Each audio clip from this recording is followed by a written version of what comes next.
What's going on, everybody? It's Trevor, And Tyler. and we are back with episode 3 of our TnT football podcast, talking about the upcoming week in the NFL. Excited to be back at it again. Neither of us had a stellar weekend last time, week 13. Both of us 7, 8, and 0 on the week. You're slightly better on the year, 16, 15, and 0. I'm 15, 15, and 1.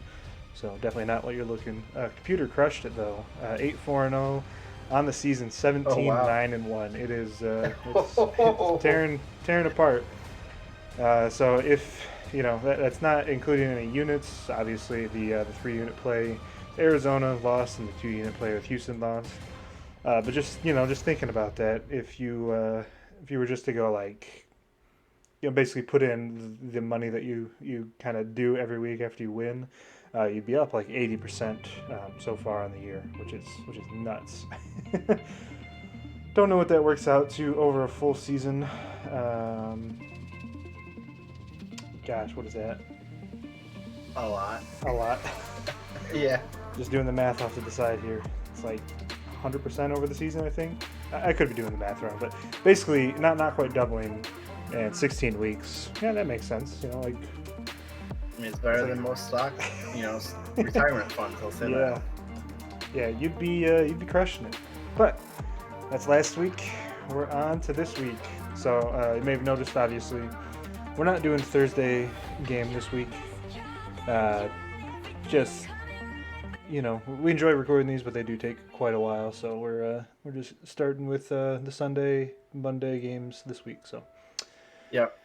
anyhow, But our computer did correctly pick it. yeah, So, yeah, that's and that's the way I was leaning. oh So, yeah, me too. The Patriots, it was a bad matchup for them. Um, Obviously with all the line. Did you watch any of the game or not really? I watched a bit towards the end. Okay, yeah, same here. I didn't watch the full game, but the bits and parts that I did catch, LA's defensive front was absolutely just dominating the offensive line of the Patriots. So we don't have a pick for that. We probably will do the same for next week. I don't know what the Thursday game is, but we'll probably just avoid that. Maybe we'll post something on the community tab for people to see what our pick is. But let's move right in to the Sunday slate of games. This week we've got a pretty good balance of early games and afternoon games. I think we actually have 7 early games and then 7 afternoon evening game on Sunday, and then the Monday night Cleveland and Baltimore for Cleveland still in the hunt for that divisional title. You never know. You got any must-watch games this week? Looking at the schedule. I think for me, the must-watch game is probably the Chargers versus the Falcons. Um, I think it's going to be a really close game, although news did come out that Julio Jones won't be playing, so that kind of knocks it down a peg. But I'm interested in that one, and then definitely the Sunday night game. Yeah, that's where I was going to. The Sunday night game should be pretty good. I'm pretty sure I said this last week, but I think Buffalo is probably better than the Chiefs, or not the Chiefs, excuse me, the Steelers. It's pretty close. Obviously, the Steelers have a stellar record. They're a one-loss team. Buffalo has 3 losses, but I was hoping that the Steelers would have won against Washington because then we could get Buffalo as a home underdog, which would have been a huge play, I'm sure. It didn't happen. That's the nature of sports betting. So, yeah, we'll jump right into the first game. We've got the Kansas City Chiefs against the Miami Dolphins at home. This is another game where we have a West Coast team. Yeah, Kansas City is not super West Coast, but they still are in the AFC West. Going to face a Miami team at home. It's the earliest time slot. I'm just looking up the weather here for the game. This should be an entertaining matchup. These are 2 playoff teams. Obviously, we all know the Chiefs, Patrick Mahomes, what they're doing on offense, but I think one of the things that people might not realize is their defense has not been as great as it has been, towards the end of last year even. They're missing some key players. They don't have quite the depth that maybe they did last year. Um, we saw on Sunday night the Broncos really didn't have the offensive personnel to take advantage of that. But, you know, it's going to be interesting to see if Miami can. I'm guessing Tua is going to start again. I don't see any reason why he wouldn't. So it'll be interesting to see what he can do against probably his toughest matchup so far on the season. Um, but again, this is two playoff teams. I do think the Dolphins have a good personnel matchup. So, looking at how big this spread is, I'm definitely leaning towards Miami at the outset. But let's hear your thoughts on the game. Yeah, with the spread essentially saying that the Chiefs are 10-point favorites, neutral site Mm-hmm. against the Dolphins. That for me, that's a little tough. I definitely think there's some people who have definitely kind of grown that spread. I think that although really the Dolphins haven't really had any big wins, they played teams close. They played like the Bills close. That was a 3-point game. Seattle, they lost by 8 there. So I mean, they're on a 2-game win streak. Their last loss coming against Denver. I think this one's tough because I'm a little scared. The past 2 games they haven't scored. Sorry, past 3 games they haven't scored more than 20 points. Mm-hmm. And I think it's going to take more than 20 points to beat the Chiefs. It's probably going to take more than 20 points to at least cover. So I'm a little hesitant to say for sure. I think if the Dolphins and Tua can come out and kind of match the Chiefs, that first half, score for score, I think they have a good chance of winning. But are they going to be able to do that? That's the challenging part because no one has a crystal ball to read the future. So wouldn't that be nice? We would, we'd be doing this like a week, and then we'd be done working for the rest of our lives. yeah. Just throw down like $100 14-team parlay, and all of a sudden you've There you got go. like $5 million in your bank account. Would be nice. Yeah, I'm also looking at the weather. It looks like it'll be around 60 degrees. It's not going to be a huge factor. I don't know. Just kind of my thoughts. This Chiefs team is obviously great, and I think they're probably the best team in the NFL. But it's just such a big spread. I don't really think it's not the Chiefs. It's the Dolphins. I don't think you can really say the Dolphins are even 7 points worse than any team in the NFL, much less a 7-point home underdog. Like that to me is just way too high. I think the Chiefs will be just a little flat. They got to get up for the first half again with the time thing, playing an early game on the East Coast. And I think the defense for the Dolphins is going to not be able to hold them in check, but I think they're not going to, explode on offense this year or this game. I think they'll win for sure, but I think this game to me this thing seems like it's going to be a close game. The Dolphins are going to be able to capitalize on a turnover or two, force some red zone stops. So I'm definitely siding with the Dolphins to cover. I think they could even pull out this game if Tua has a great game. I don't think that'll happen, but my thoughts on this game. I think it's going to end up being Kansas City 28, Dolphins 24. All right. Well, sitting here listening to you, big hot take right here. Okay, I'm ready. I'm calling it now. Dolphins are going to win. Oh boy. They're going to win with a score of 28-26. 28-26 Miami. Yes. All right, I like it. Because Miami loves to blitz, and I think that's going to slow down Mahomes just enough for them to change, touchdown drives to field goal drives, and that's what's going to propel them to victory. I gotcha. Looking at the computer spread, if you've listened to any of the past episodes, this one should not be a surprise. In that a good team in Miami is a huge home underdog. The computer loves a huge play on Miami. This is almost a 5-unit play, which is the maximum that we can spit out given what we've got to work with. It's just doesn't hit there quite. Just doesn't quite get there.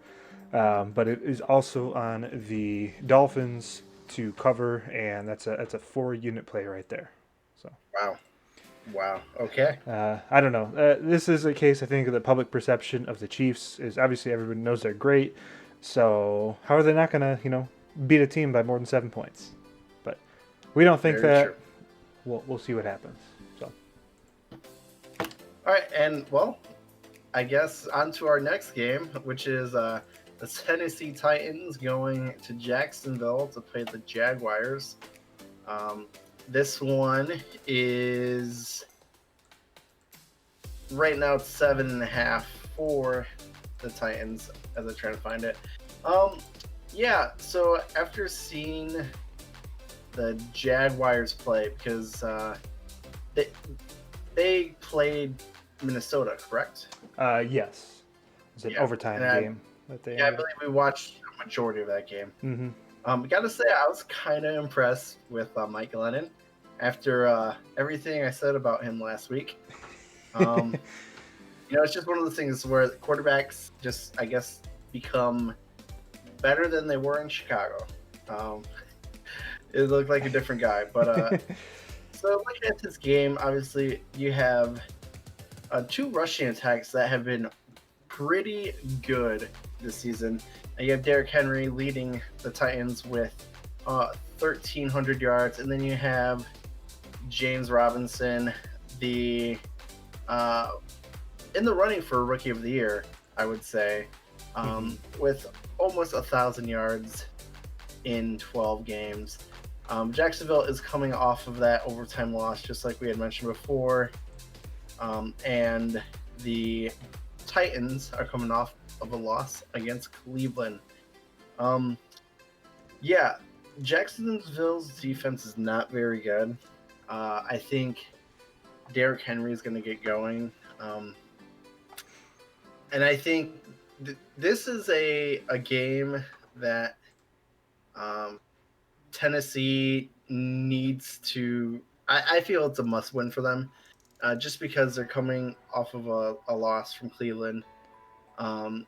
And I think this is kind of... They need to get the train back on the tracks to get prepared for the postseason. But that's kind of where my head is. How about you? Yeah, for me, I know you mentioned Jacksonville's defense, which is not very good, but you also have Tennessee's defense, which is one of the worst in the league. Maybe the worst defense for any team that's currently in a playoff position. You also mentioned James Robinson. Obviously, he's been great all year. I think he has a chance to break the record for most rushing yards by an undrafted rookie, which is held by Dominic Rhodes. He actually might have gotten it last week. To your point, I think if Justin Herbert wasn't doing what he was doing, I think he would be definitely up there in terms of Rookie of the Year. He'll probably get some votes here and there. This one's a little tough for me just because I think both teams are going to be kind of flat. Obviously, the Titans, they got pantsed last week. They did make it a little close to the end, but obviously the final scoreline maybe flatters them a little bit. Cleveland went into halftime winning by more than 30 points. So it's really, I think this game is going to be a pride game for them, but I just don't know if they're going to get up for it. They don't have a super tough schedule remaining. They do play the Packers in Week 16, but besides that, they've got obviously Jacksonville this week, Detroit, and then Houston in Week 17. So, I think they're coming. I think they're going to come into this game thinking that, oh yeah, this is one we can win, and they should win for sure. But I think they're just going to come out a little bit flat. We saw what Glennon did last week against the Vikings, who don't have a very good pass defense, and Tennessee is probably even worse than the Vikings. So I'm expecting him to, have another decent game through the air. Obviously, he's not very good, all things considered.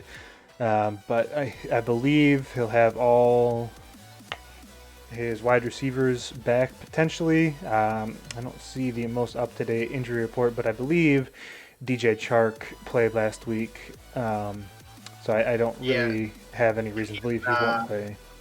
Yeah, he's not on the injury report. Okay, so that tells me he's going to play. He's pretty good. And then Laviska Shenault, he's had some flashes here and there. So I think this is one where the Jaguars are going to keep it a little bit closer than what this spread is showing. Just real quick, looking at the weather. I don't see. Let me check here so I don't misspeak. It looks like it should be similar to Miami. Kind of obvious, they're both in Florida, but 50s to 60s.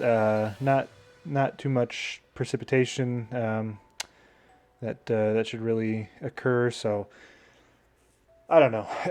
This one is just kind of tough for me, but I guess I'll let you make the first call here. Yeah.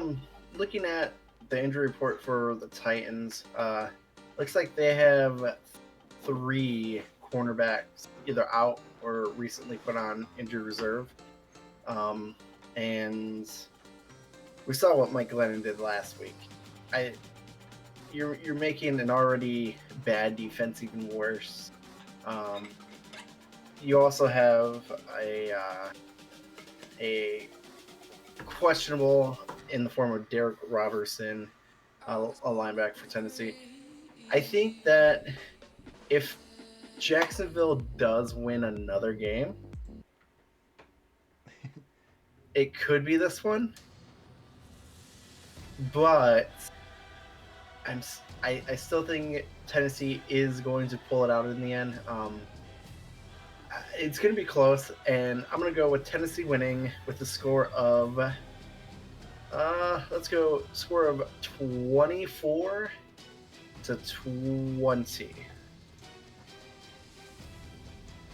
All right, 20. Yeah. This one, we got 7.5 points here, which is a pretty key number. I think how I imagine this game is going to be, it's going to be pretty slow. I'm thinking just with the amount of running that's going to occur with Robinson and Henry. And I think this has a very high potential for Jacksonville to get a backdoor cover. So I'm kind of in agreement with you. I do think you have a fairly low score line. 44 points. That's not a ton, especially in today's offense. How many points they can put up. So I'm thinking something similar as well. I'm going to go Tennessee 24, Jacksonville 17. And I would like to say that the over-under right now, according to ESPN, is set at 52.5. So, yeah, we do not think they're going to score nearly as much as others. Yes, we are here a little less bullish. Looking at the computer models, I can get it set up here. It is also on the Jaguars for 2 units. So, we don't look at these. We kind of do the computer model at runtime, but it's always confident, more confidence-inducing whenever we're all in the same. While I say that, I'm just real curious. I'm just going to go back to a couple weeks past. So, computer model here. We were on Washington, so we're 1-0.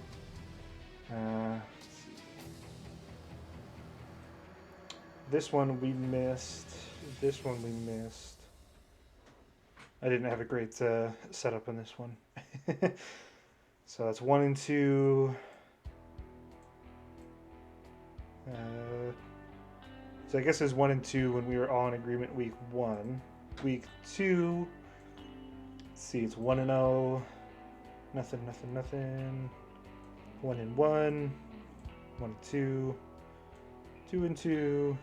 3-2. 4-2. So 4-2 in week 2. So we'll see how that trend continues. Anyways, getting back to the regular scheduled programming. We've got Minnesota going into Tampa to face the Buccaneers. Obviously, Tampa just had a very, very late bye week, a week 13. I can't honestly remember the last time a team had a week 13 bye week. I don't think there was any scheduling changes, so this was a regularly scheduled one. Just a bit odd, to be certain. You had Minnesota coming off that overtime victory, as we mentioned in the previous segment. We were talking about Tennessee and Jacksonville. They're in the playoff hunt. I don't believe that they're in a spot right now, but I think they're knocking on the door. I could be wrong on that. Let's see here. 7 teams make it, right, this year? 7, correct. Okay, so they're record-wise, they're tied with Arizona, who would be tied for 7th. I don't know who holds the tiebreaker. I couldn't tell you. So they're definitely in the playoff hunt right now. Kirk Cousins has obviously played a lot better since the bye week, week 17. They're 5-1. Their only loss actually coming to the Cowboys. That was a pretty exciting game to watch. This one, I think honestly, given how well Cousins has played in the kind of recent weeks, I would normally like Minnesota in this game, especially 6.5. It's a fairly high spread, especially when you're talking about 2 teams with records that are only 1 win or loss different than each other. Obviously, but that being said, I should say Tampa Bay is coming off a bye, so maybe they have a chance to kind of reevaluate things after losing back-to-back games against Los Angeles and Kansas City. I do think Tampa Bay is the better team for sure. They do have, I think, the best rush defense, although it's not been quite as good ever since Vita Vea went down a few weeks back. But I'm more so leaning towards Minnesota in this game, just because their passing offense has been so much better recently, and that is the biggest weakness of excuse me, of the Buccaneers. And I like Tom Brady coming off back-to-back losses, coming off a bye, going against Mike Zimmer's defense with still a pretty porous personnel group in the secondary. I'm leaning more towards Tampa Bay, but we'll see what you got to think as well. I'm curious. Yeah, so I'm right now with Tampa Bay coming off of that bye week. I think for me that's going to be a major factor. They've had 2 weeks to scout the Minnesota team, and it's I'm not going to say Bruce Arians the greatest coach, but I would say he's a pretty good coach, and for the most part, good coaches coming off of bye weeks do pretty good in the NFL. I'm see. I think for me, Minnesota. I think Minnesota's going to lose. Right now, it's just by how many. I know that you had mentioned that Tampa Bay's rush defense has been pretty stellar this season, and that's kind of Minnesota's bread and butter is Dalvin Cook. Although Kirk Cousins has started to get the offense going through the air the past few weeks, Jefferson has looked phenomenal. He's already surpassed 1,000 yards for the season, which for a rookie is incredible. Kind of disappointed that I dropped him in fantasy after I think a week or two of him not doing anything. But anyways, yeah, the weather is going to be pretty much the exact same as the other two games that we talked about. The Buccaneers coming off of 2 straight losses, both really close, both by less or 3 points. I just think Tampa Bay is a much better team than Minnesota. I think what's helping Minnesota record-wise is the fact that they play the Bears and Lions. Now I don't know if they've played both teams twice already. I know they played both teams once. Looking at their schedule, it's already okay. So that's pretty much 2 free wins right there. They've played teams like Houston when Houston was struggling. They played Jacksonville last week. Again, another team who's really bad. I just think their strength of schedule is definitely helping their overall record and how they're looking. So I like that 6.5 number because I really do think that Minnesota's going to lose by 7. So I'm gonna go with Tampa Bay 27, Minnesota 20. all right. Yeah, I don't know. Just for me, I think this game is gonna kind of mirror some of Tampa's earlier victories this year, like against the Panthers, against the Raiders, even against the Packers. I don't know. I just it's tough for me to see. Well, I agree. I think Tampa's gonna win, no problem. It's just 6.5 is a tricky number to pick. Because if you're up 14 points and then all of a sudden the Minnesota comes back and scores a late touchdown, that could prove, a backdoor cover. That's you never like to see those unless you got the underdog, of course. Then you love to see them. But for me, I think you're pretty spot on. I think Tampa is going to end up winning this game by 7. But I would not be surprised if this is going to be, another one of these games where, they've been a little inconsistent here and there this season. I wouldn't be surprised if they put up another 40 spot this game. But I'm not going to be that bullish on them. I think I'm just going to agree with your take outright. I think I'll go 28-21 just so we look a little bit different. Gotta make sure. Can I copy your homework? Yeah, just make sure it's. Sorry, Misty. Looking at the computer, it likes the Vikings for 2 units. So that's the first one where we're differing in this case. Yeah. Oops, So that's the wrong color. SU color code. Moving on to the next game, we have Houston traveling to Chicago to play the Chicago Bears. You have 2 of the quarterbacks taken in the first round in the 2017 draft, I want to say. That sounds right. Correctly. Deshaun Watson and Mitchell Trubisky. This game has Houston favored. And Houston,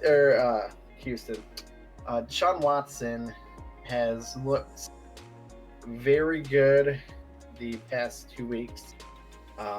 Although Houston did lose last week to Indy. It was a bit of a. Sorry to interject, but yeah, that was a bit unfortunate. He fumbled that ball down at the goal line. Yeah, was it? That was a. Did he just drop the snap?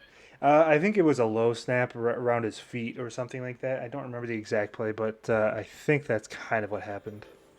Yeah. Okay. So, yeah, Houston's defense has not been very good in terms of yardage.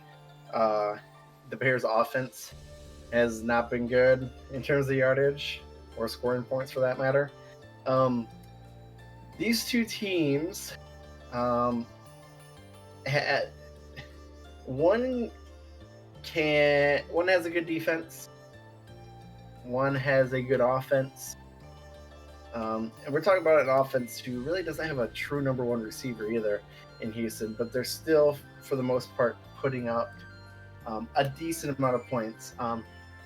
They they're favored by 1.5 points. I'm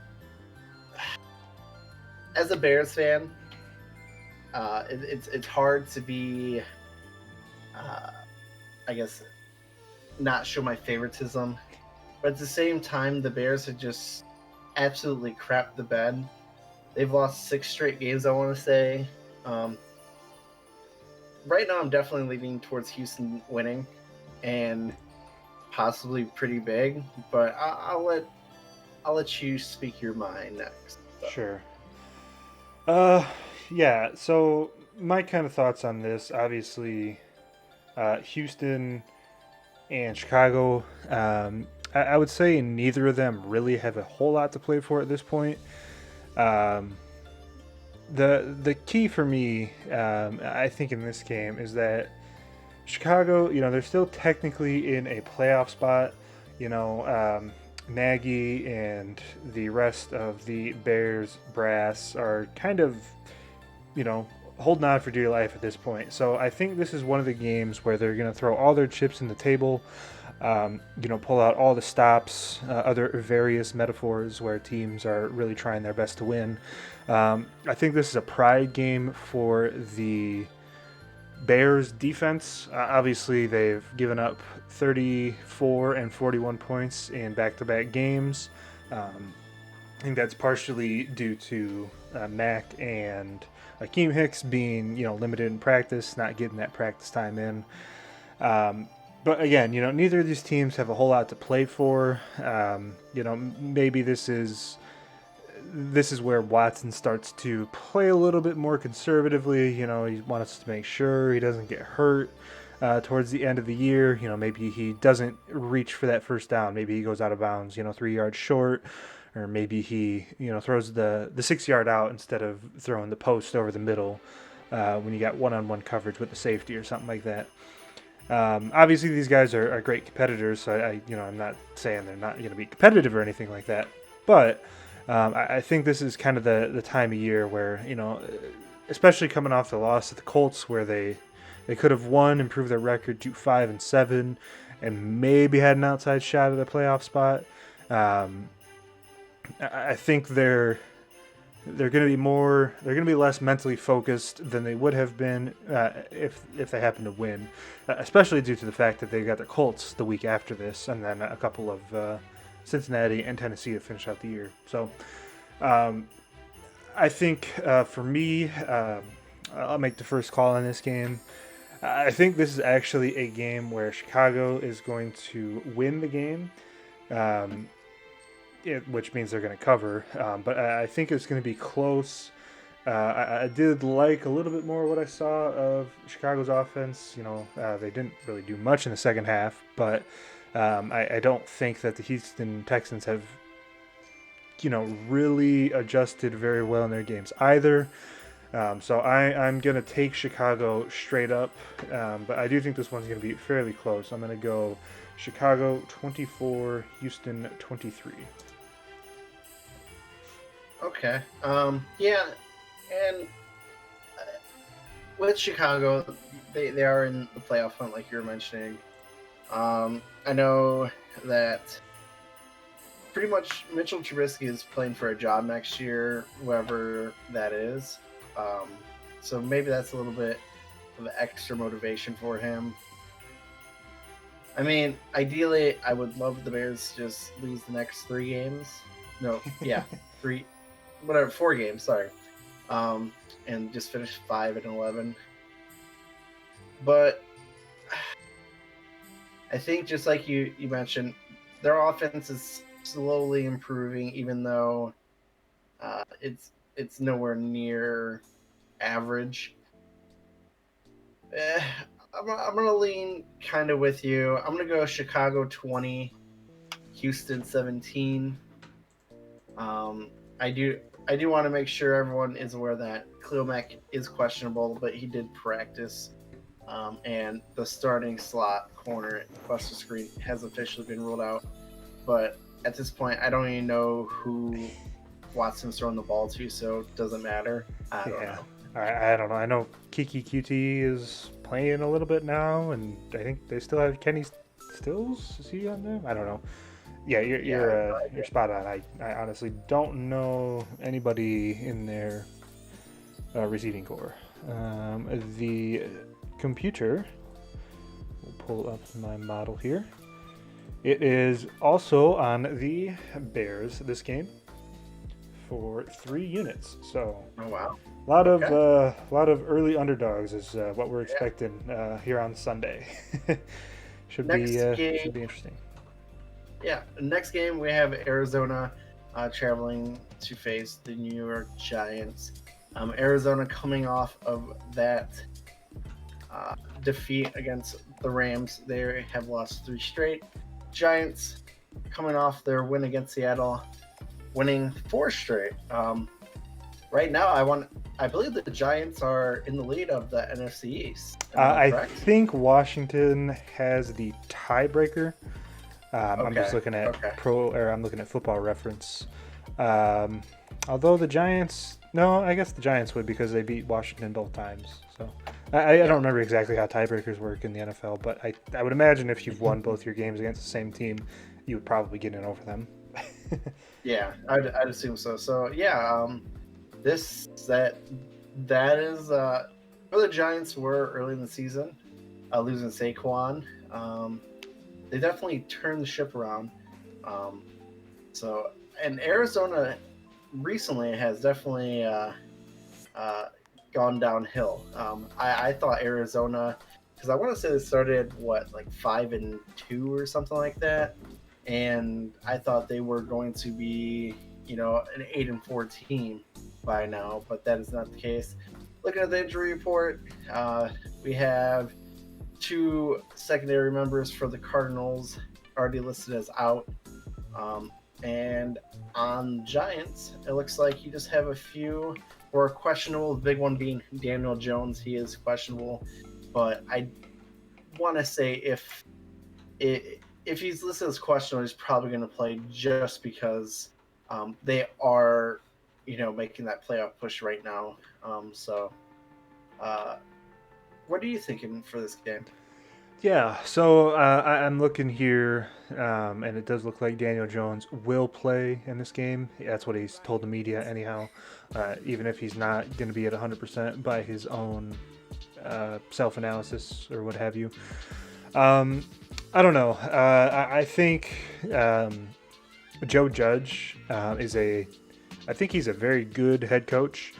And I like some things that Cliff Kingsbury does, but I think there's a pretty large discrepancy in terms of coaching talent between the two head coaches in this game. I think Judge, obviously, he's not like going to be coach of the year or anything, but what he's done since the first half of the season, um, he's really kind of corrected the ship, so to speak. Um, I mean, I think we went over this last week, but since losing Saquon and kind of adjusting, which I would say kind of happened around week 5 against the Cowboys, um, they are 5-3 with their losses being by 3 points, 1 point, and 2 points. And honestly, they probably could have won. Maybe they just got unlucky in that the game against Philly.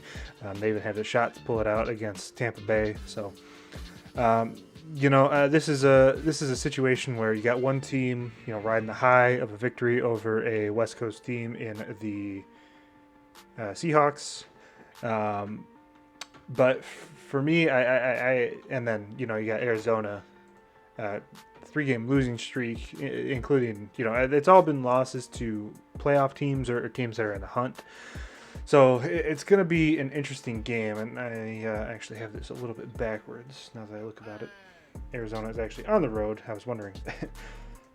So, this is another one of those games where you've got a West Coast team playing an early game on the East Coast against, I think, a pretty decent Giants team. If I had Saquon, I would not be surprised if they were, 7-5 right now.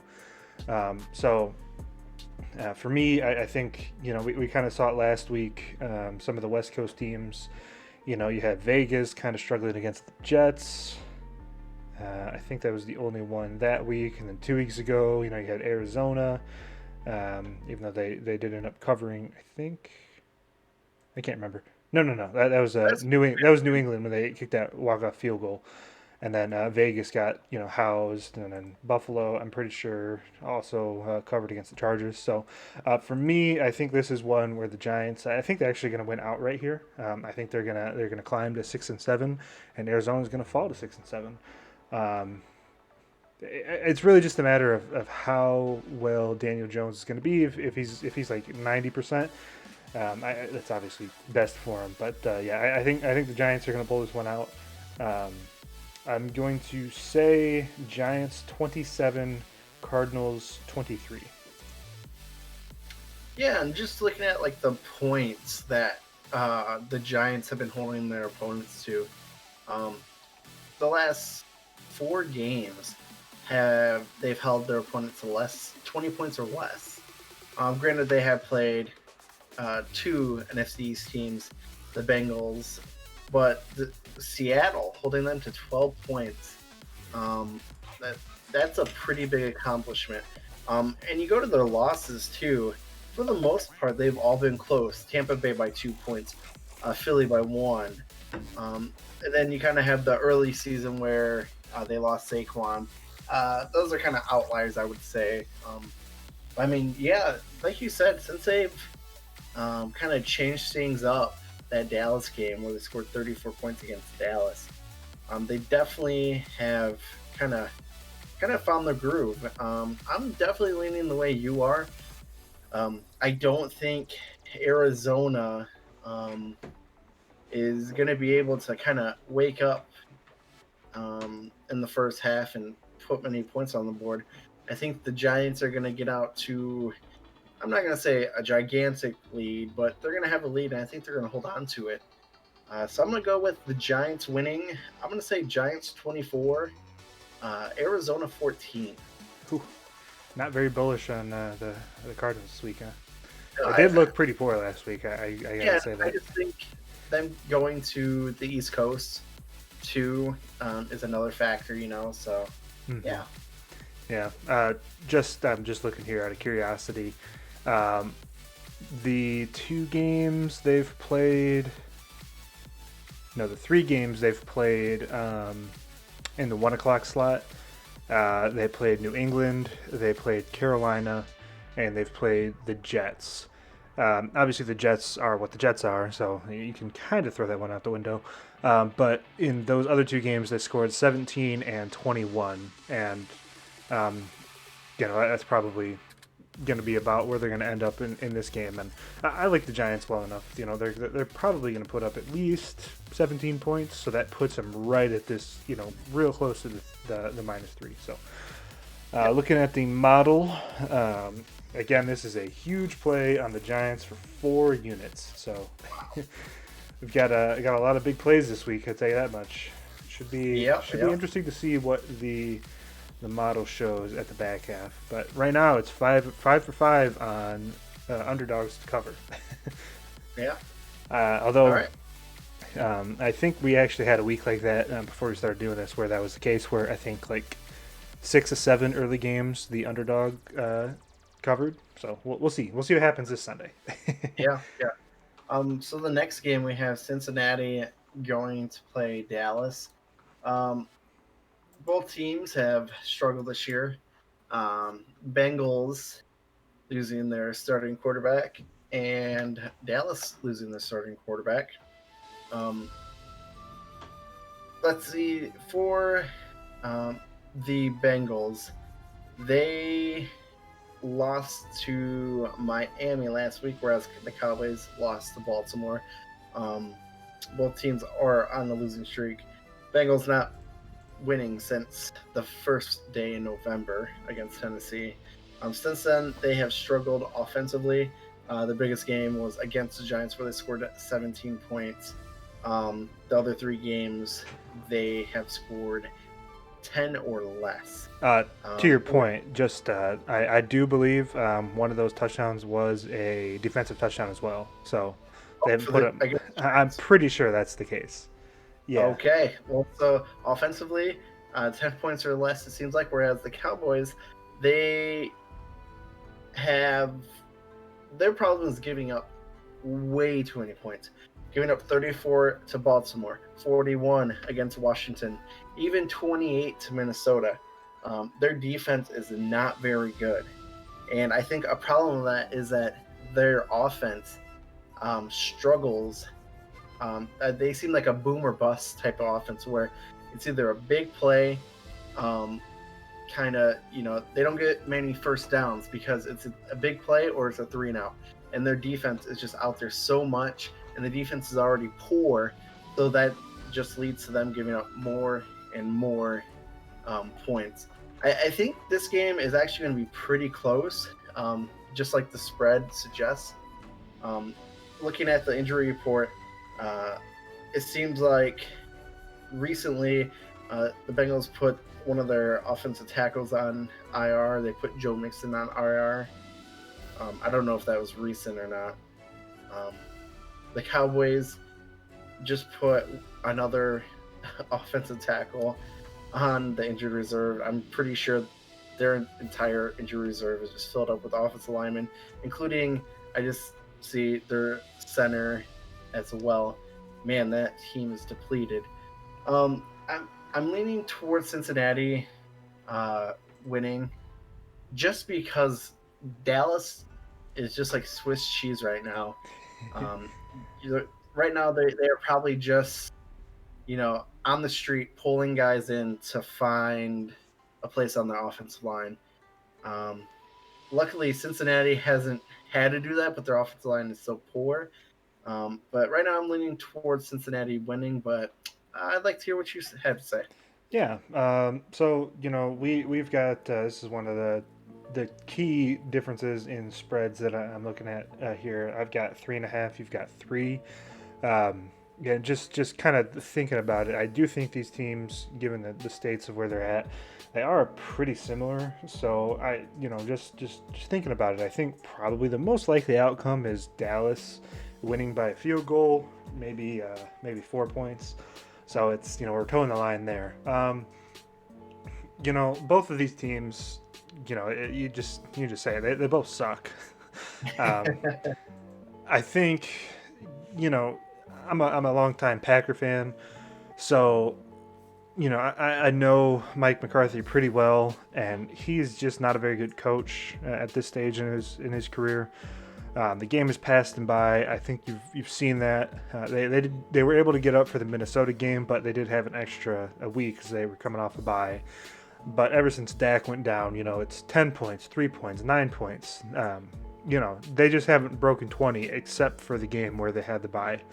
Now, going on the flip side of things, Cincinnati, ever since they have lost Joe Burrow, you talked about it, they haven't put up more than 10 points. So maybe you get a prop bet here, under like 25. If you can find like an under 25, that might hit.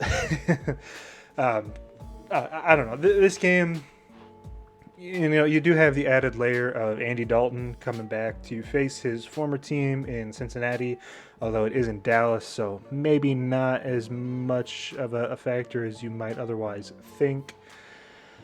I don't know. This game is it's going to be a pretty ugly game to watch. What I could see happening, do you remember a game, I think it was maybe 2007 or 2008, it was the Bills versus another team. I can't remember who it was, but I think there was combined like 25 or 26 punts. You remember that game back in the day? You know what I'm talking about? Not off the top of my head now. Yeah, right. I remember watching it. I think it ended like 9-6 or something like that.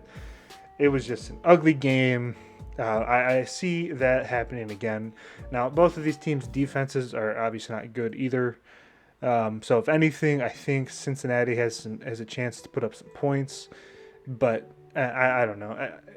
I probably would tend to stay away from this game just because you never know with two backup quarterbacks. Dalton's probably the better. He's probably the best quarterback playing in this game. But again, like I said, I think the most likely outcome is Dallas either winning by 3 or winning by 4. So I'm towing the line right on that. Um, but for me, I think I'm going to pick Dallas to win. Um, we're going to say 17-14. Yeah. With the game is in Arlington.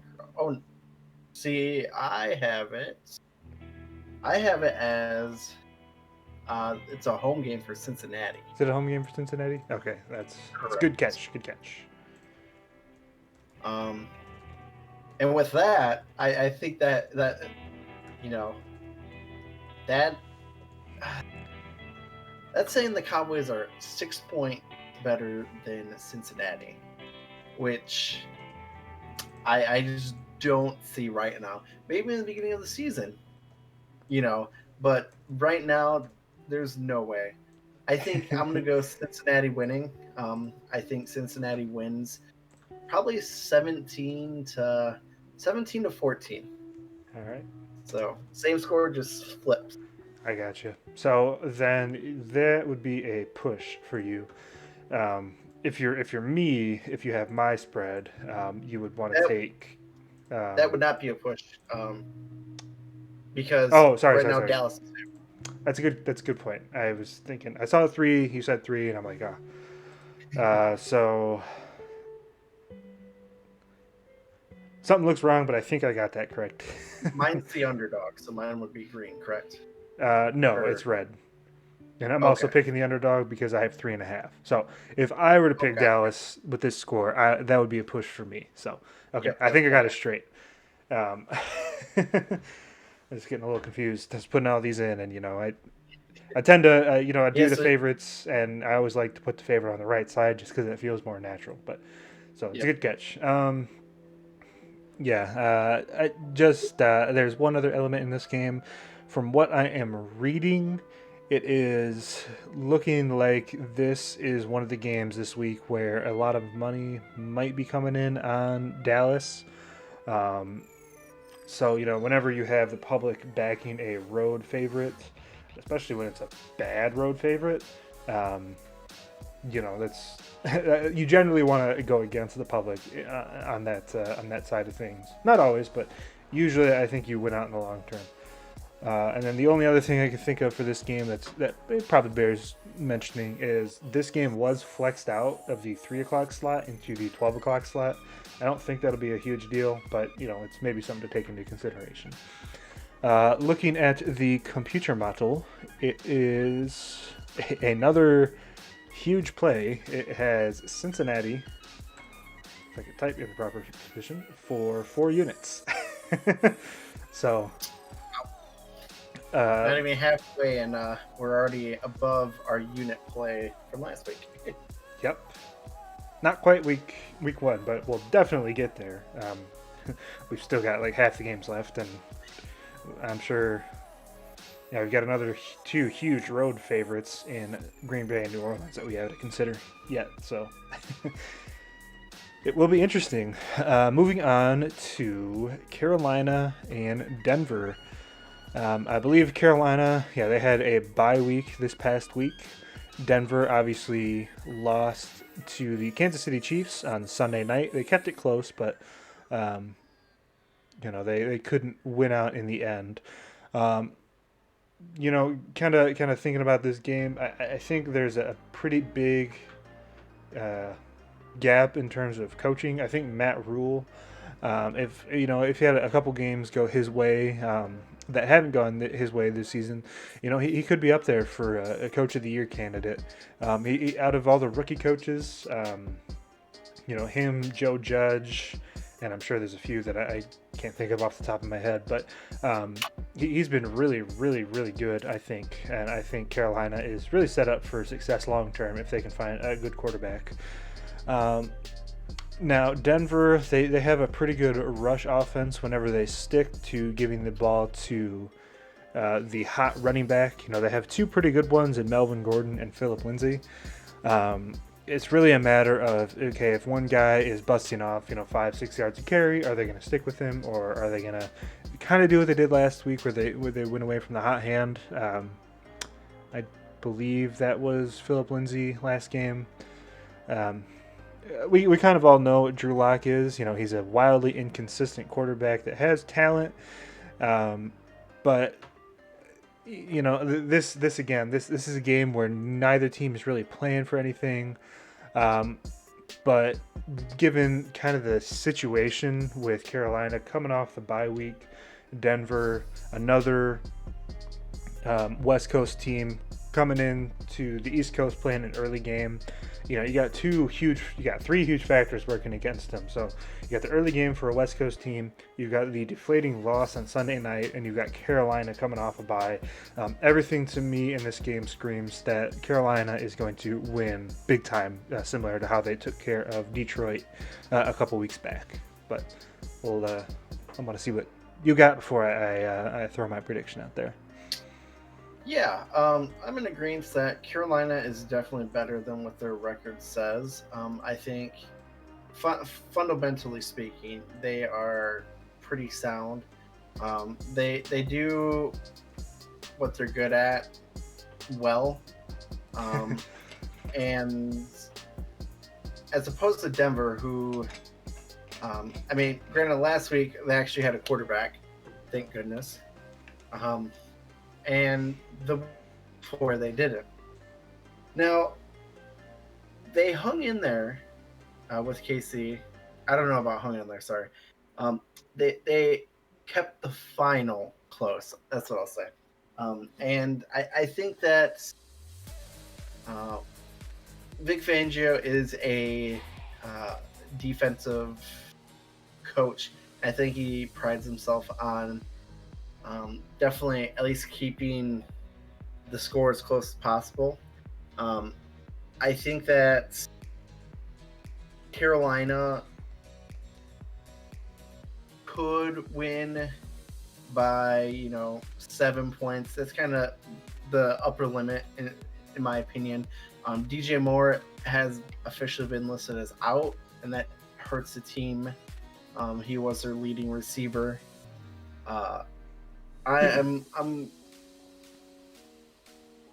This is another, West Coast team going to play on the East Coast, so that definitely favors Carolina. I think Carolina is overall better than Denver, so I definitely think there is some I guess juice on the Broncos, especially with mine. Yours is a lot more, half a point better than Carolina. I don't think so. Teddy Bridgewater has been serviceable, much better than Drew Lock. And they have been able to manage without Christian McCaffrey with Mike Davis.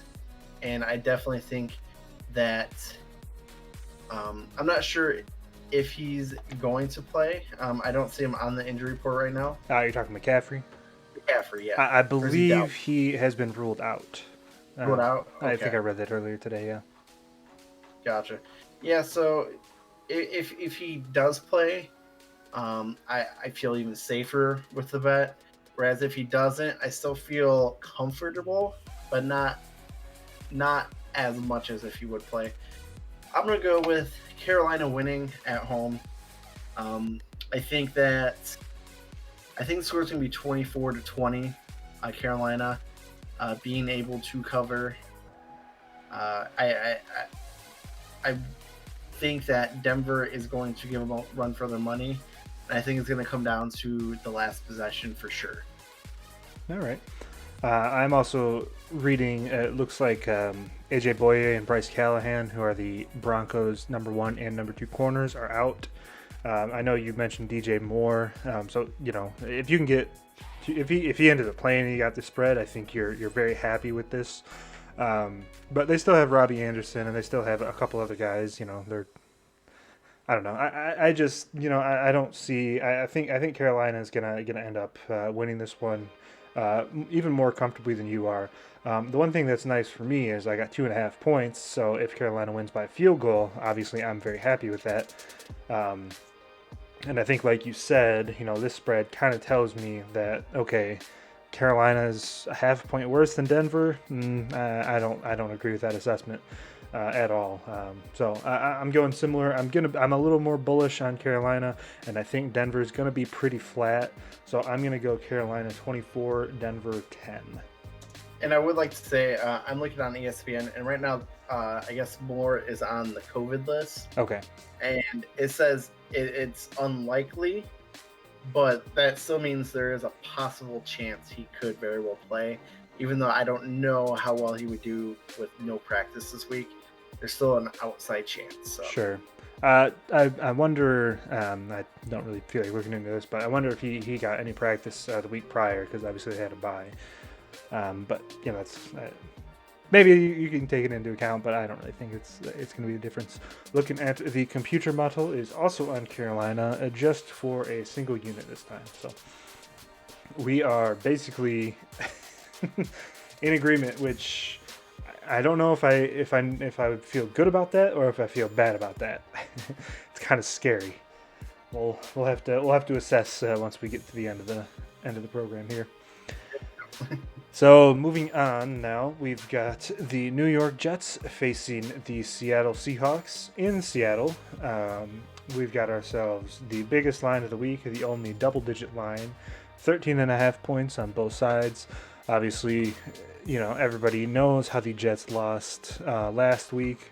They sent a zero blitz on a Hail Mary, left their undrafted cornerback on a first-round or maybe second-round rookie to the outside, and well, that's how you tank to get the number 1 overall pick. I'll tell you that much. So they lost, yes, but it's more of a win for their franchise, I would say, because I do believe Jacksonville would have the tiebreaker for the number 1 pick. Now, obviously, current players probably don't really care about that, but it is something to consider from a long-term NFL perspective. Of course, we also have the Seahawks, also coming off a pretty bad loss to the Giants. Losing 12-17 at home is quite honestly it's got to be a punch in the gut for them. They had a couple turnovers, but here's what I'll say about the Giants. We kind of touched on them a little bit earlier. They have a fairly good pass defense with James Bradbury, and I can't remember their other cornerback's name, but I think they were just a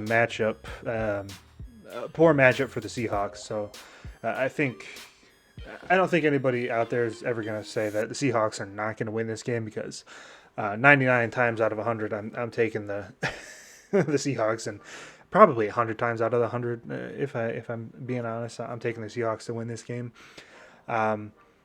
Now, the only thing that kind of concerns me is obviously this is such a high spread, but given that they have not looked fantastic in their few games, they only put up 23 against the Eagles and then losing last week. I think this is a game where they're going to be very focused. They have Washington on the road next week, so not really any much of a look ahead. They do face a couple of divisional opponents excuse me, in weeks 16 and 17, which could decide the division, but I think the Seahawks are really going to be out for blood for the rest of the season. They've got to win to stay. They've got to stay in pace with the Rams, who we just saw them beat the snot out of the Patriots on Thursday. So I think this is actually one where they're gonna cover it fairly comfortably, but I need to hear your thoughts before I go ahead and lock that in. Yeah, both teams have terrible defenses, but one of these teams has a top five offense, whereas the other one probably has a you know bottom two offense. I think I like 13 and a half. If it was more than 13 and a half, I would struggle um, with that. I think that Seattle is going to win.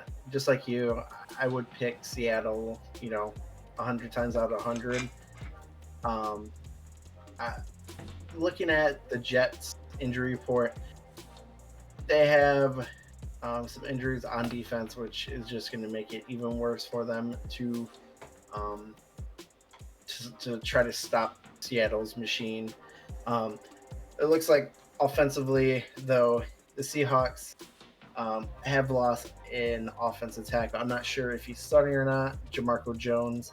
I mean, even if he is a starter, I still don't think that's enough to kind of slow down the Seattle offense against specifically this team.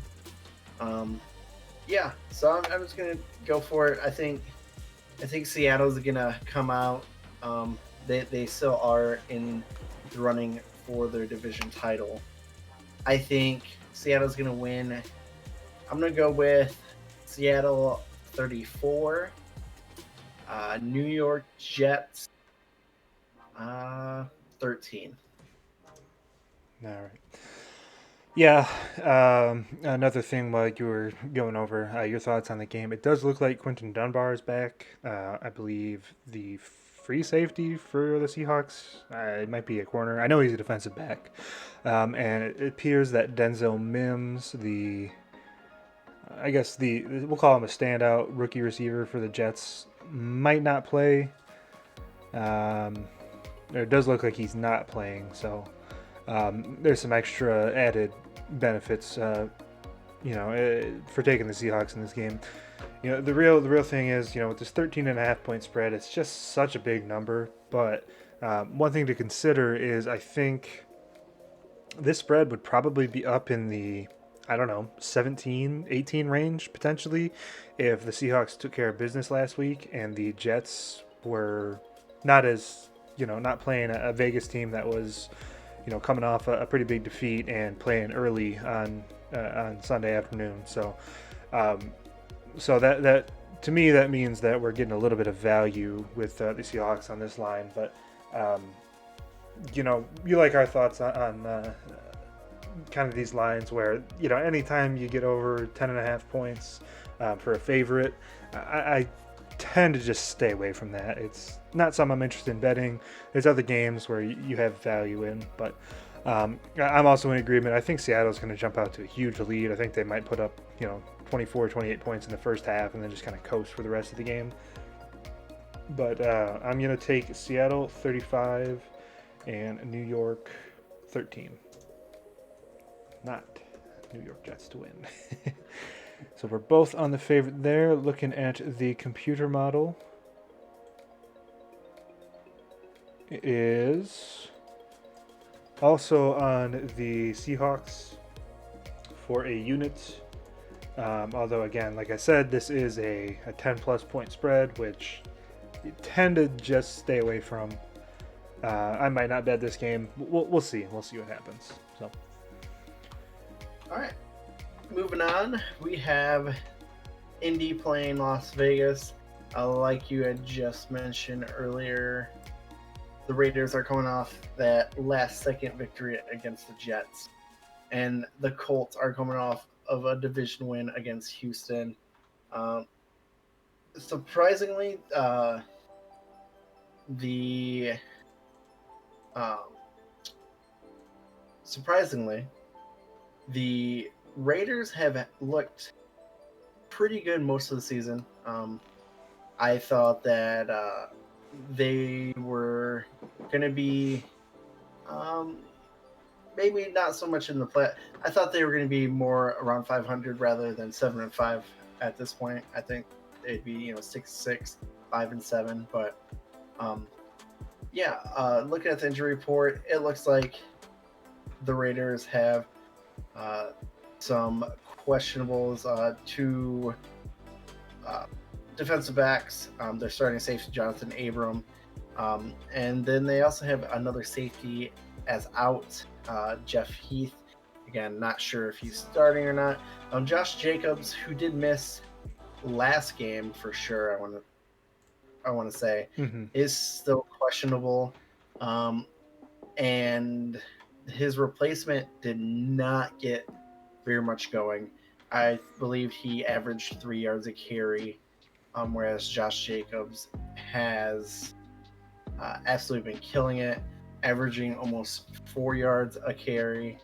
The Colts do have a couple players on the injury report. The big one probably being their offensive tackle, Anthony Costanzo. He is questionable. But again, at this point, most of the time, questionables mean that they are going to play. Maybe they're not 100%, but they're still going to play. The Colts are the favorite by 3 for both of us. I can see this game being the Raiders ending up winning. Just looking at the money line, I mean, the Colts are only 160 favorites, so a lot of people are kind of divided, I'll say. I think that it's going to be up to whether or not Derek Carr can get things going. I think it's going to be a battle between Carr and Rivers. Whatever quarterback has the least amount of turnovers, I think their team's going to win. That's kind of my thoughts of the game, just, quickly. How about you? So you mentioned the Anthony Costanzo injury, and then I believe actually last game, Raven Clark, who's their backup left tackle, also went down with an injury. So if Costanzo doesn't play, and I believe Clark is out for this game, that means they're down to their third string left tackle. And the Raiders, they have some decent defensive linemen. Clelin Ferrell has been playing better as of late. Max Crosby has really been pretty good. Not sure how many sacks he has. So he has 6 sacks in the season. So they don't have a tremendous defensive line, but if you put Crosby 1-on-1 with a third string left tackle, well, I like him to get a good amount of pressure on Rivers. And I don't have any data to back this up, but just anecdotally watching Phillip Rivers over the years, he tends to struggle when he does not have a clean pocket, which that can be the same can be said for a lot of quarterbacks in the NFL, but especially at this stage in his career, he's obviously not very mobile. He never has been, but he's getting up there in age. So I think that probably will be the key factor in this game. I think Indy has a good rush defense regardless. They've got DeForest Buckner and Darius Leonard up the middle. So even if Josh Jacobs were to play, I don't know that he would have a huge game. Just to me, I'm thinking this is going to be another one of Indianapolis's games where they kind of come out and maybe they struggle a bit on offense. Even if they pick it up back in the second half, I'm kind of leaning more towards the Raiders. It seems like they finally, the Jets game is a pretty big morale boost for them. I didn't watch the game too closely, but just looking at like this box score and stuff, clearly whenever you go up against a team like the Jets, you're maybe not taking them as seriously. So maybe it was the case where they were already kind of in the back of their minds. They're like, okay, we've got a tougher game next week against Indianapolis. Maybe we'll focus, instead of 90% of our focus on the Jets, we'll give them like 75 and then kind of look ahead a little bit. They did end up winning. It would have been interesting to see if they had lost to the Jets, what the spread would have been. I think there would have been a huge overreaction, and maybe Vegas would have been the underdog by 5 or 6 points. But I think again, after the deflating loss that the Raiders had a couple weeks ago, and then that huge loss to the Falcons, I think the Jets game kind of refocused them a little bit. They're like, okay, we've got to finish out this season strong. They've got the Colts and then the Chargers, Dolphins, and Broncos to finish out the season, mostly home games. So I think this is one where Vegas is going to keep it close, and I think they might actually come out with a victory. So, but my prediction, I think I am going to go with Indy 24, Vegas 23. Looking at schedules too, I think that the Raiders' losses are a lot less,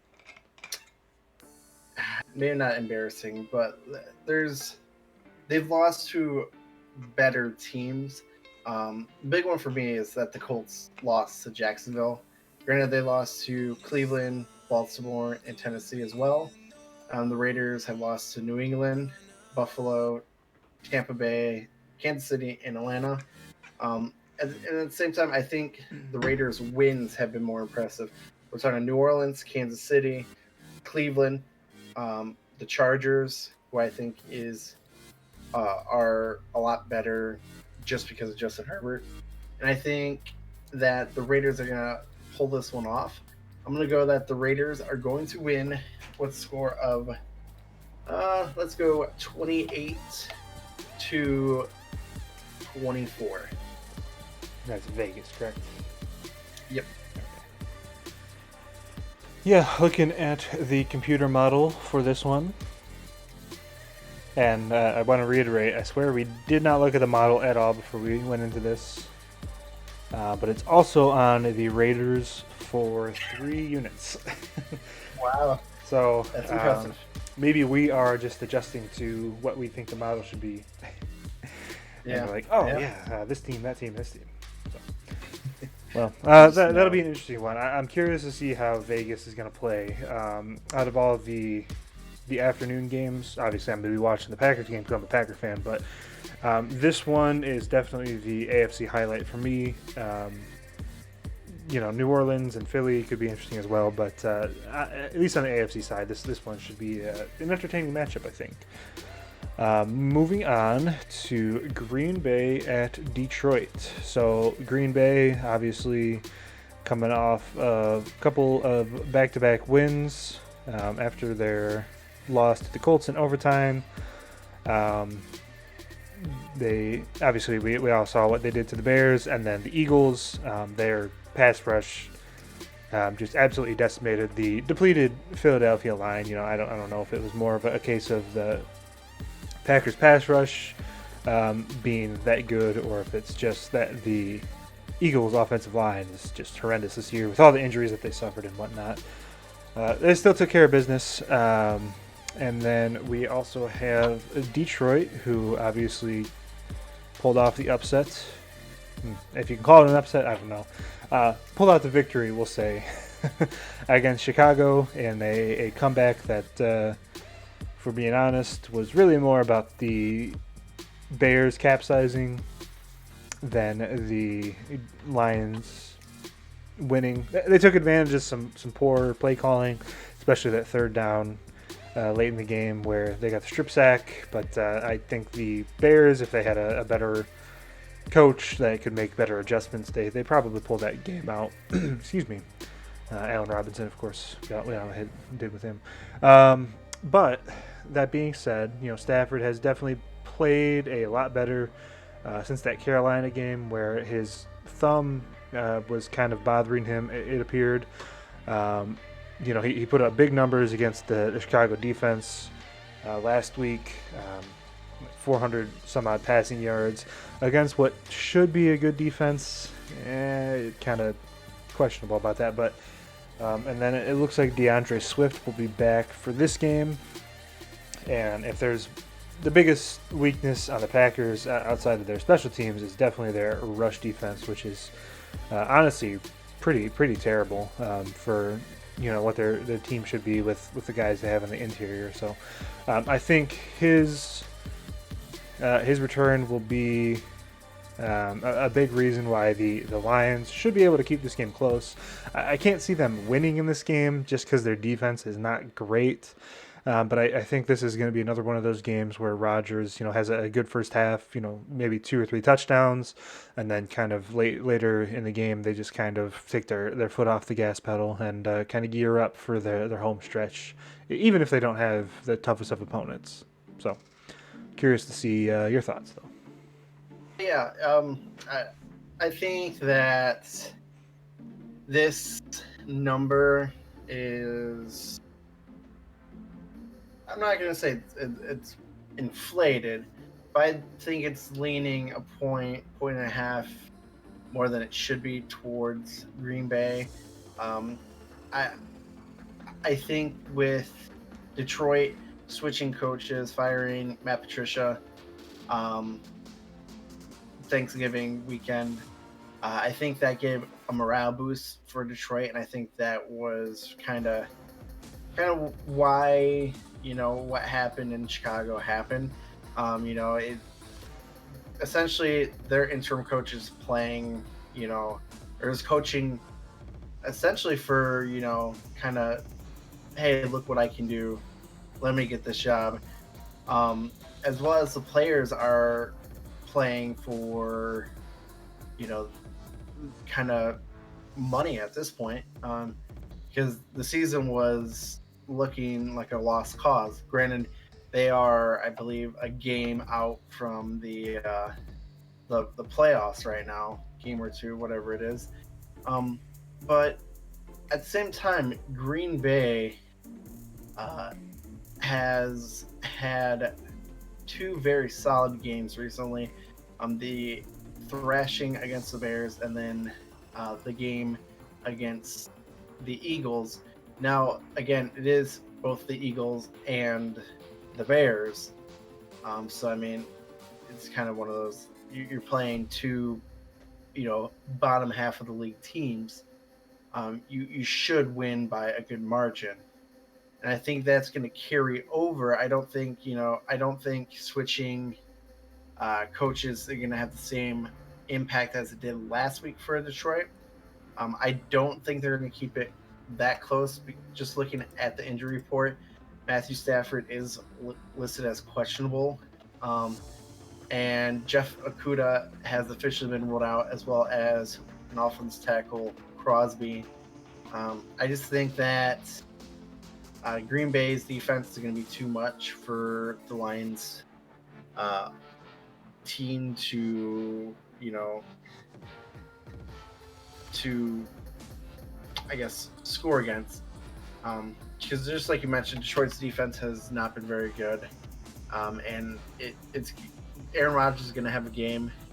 Matthew Stafford and the Lions offense is not going to be able to keep up because of Green Bay's defense. I'm going to go with Green Bay is going to win. I think they're going to win by 10, so I'm going to go with Green Bay 31, Detroit 21. All right.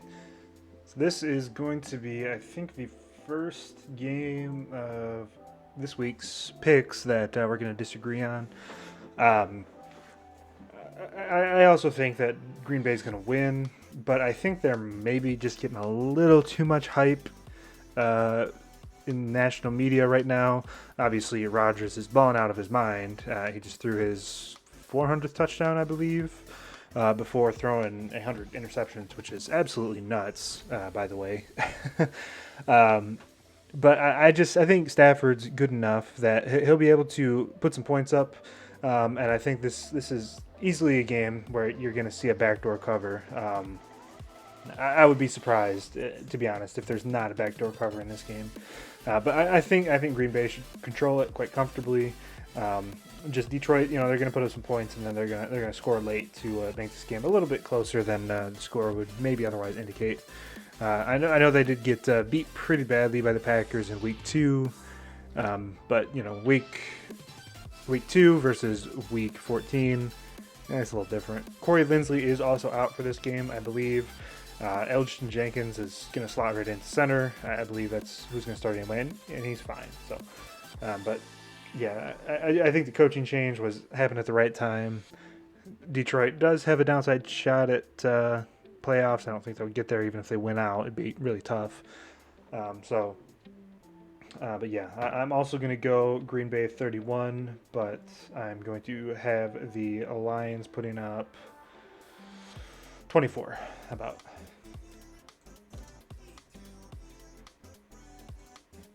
Looking at the computer model.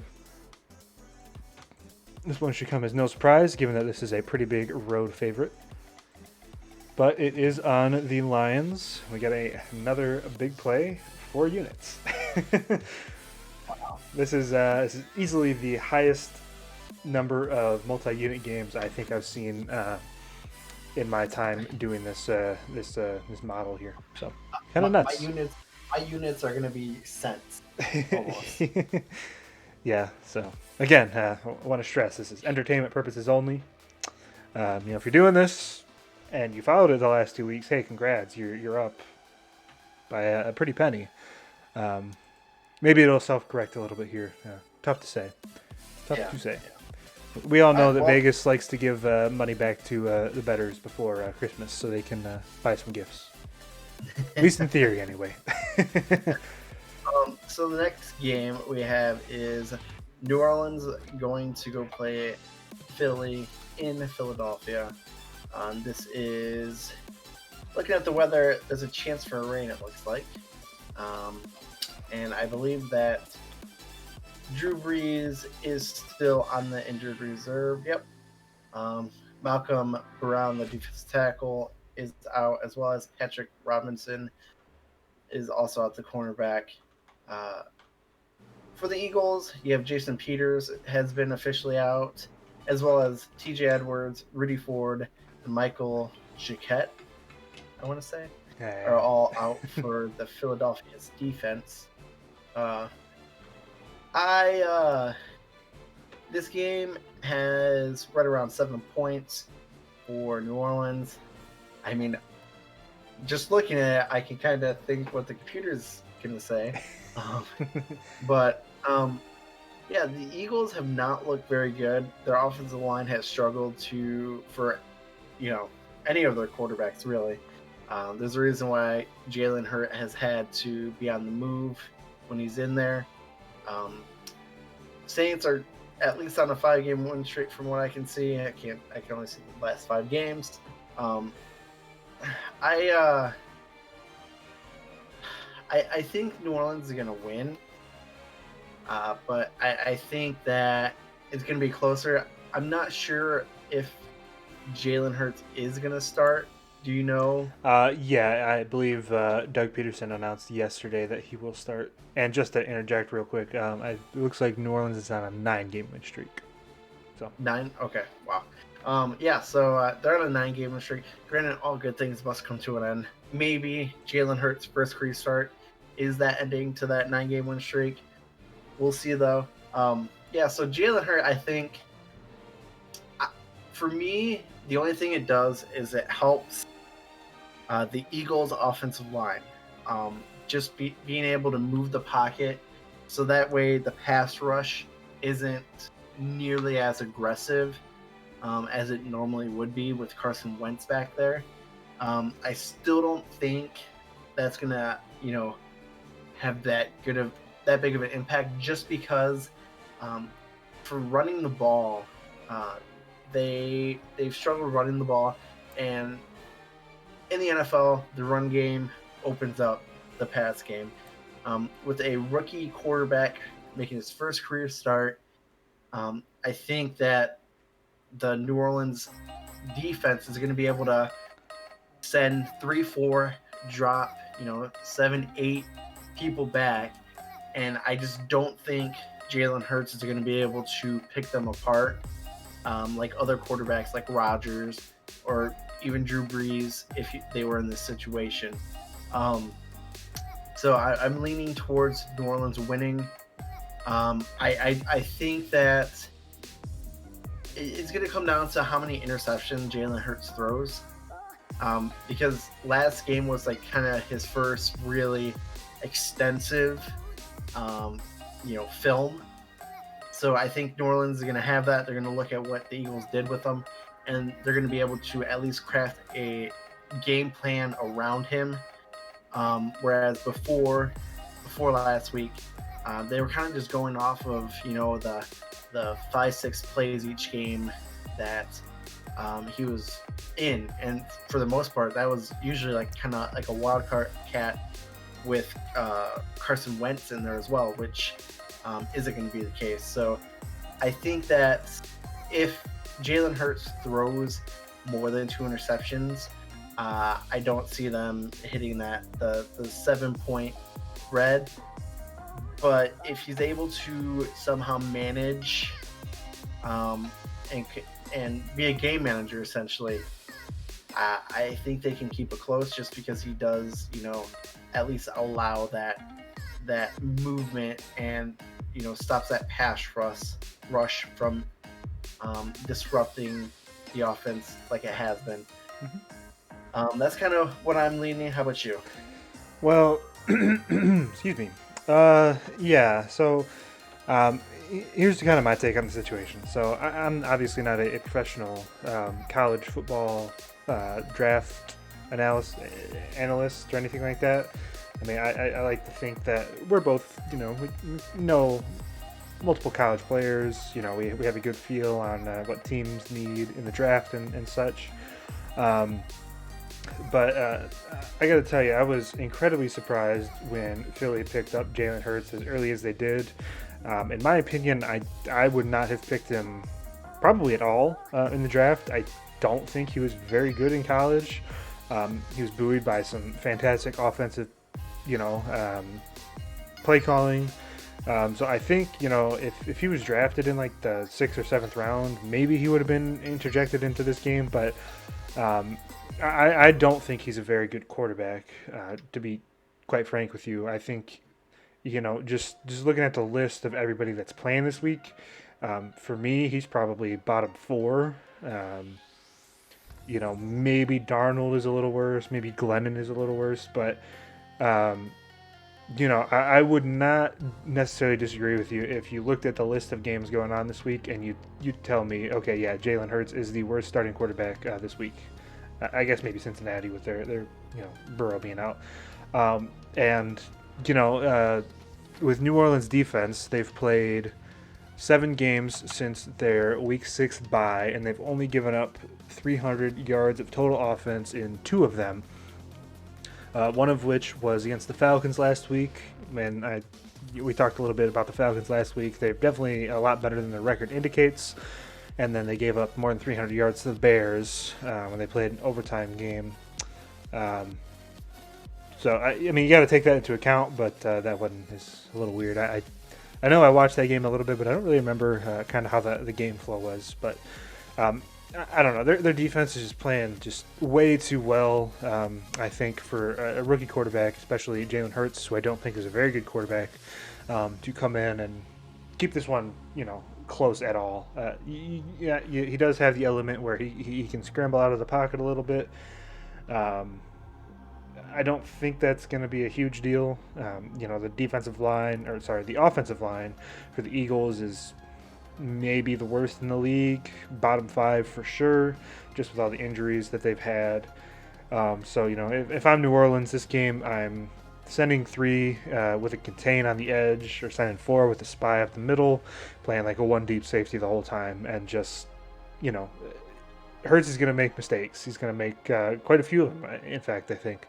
So I would honestly be shocked if Philly is able to put up more than 14 points in this game, unless they get like a special teams or a defensive touchdown. So I can't see New Orleans winning by less than 10, 14 points here. So I'm going to take New Orleans 31, Philly 10.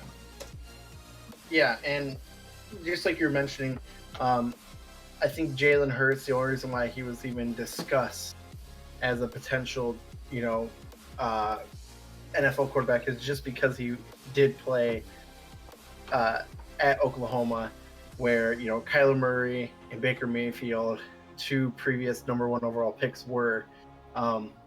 Yeah, his accuracy is just not on par with the other 2 I mentioned previously. And like I said, I think he's going to throw more than 2 interceptions, unfortunately, and I think it's going to absolutely, I guess, trash the hopes of Philadelphia fans.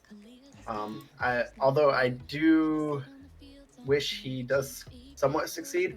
That way, the Bears could potentially get Carson Wentz, because honestly, I don't think anyone behind that offensive line could do very much. So I could very well see Wentz in a Bears uniform, and I hope this game, might make that decision a little bit easier for the Eagles to cut bait there. So I'm going to go with the New Orleans Saints winning. I do see them scoring a few more points. I think New Orleans is going to score 35, and I think the Eagles are going to score 17. Probably a late touchdown, but yeah. Yeah. One thing you mentioned Wentz. I do think he signed that extension a few years ago, and I actually don't think that kicks in until next season.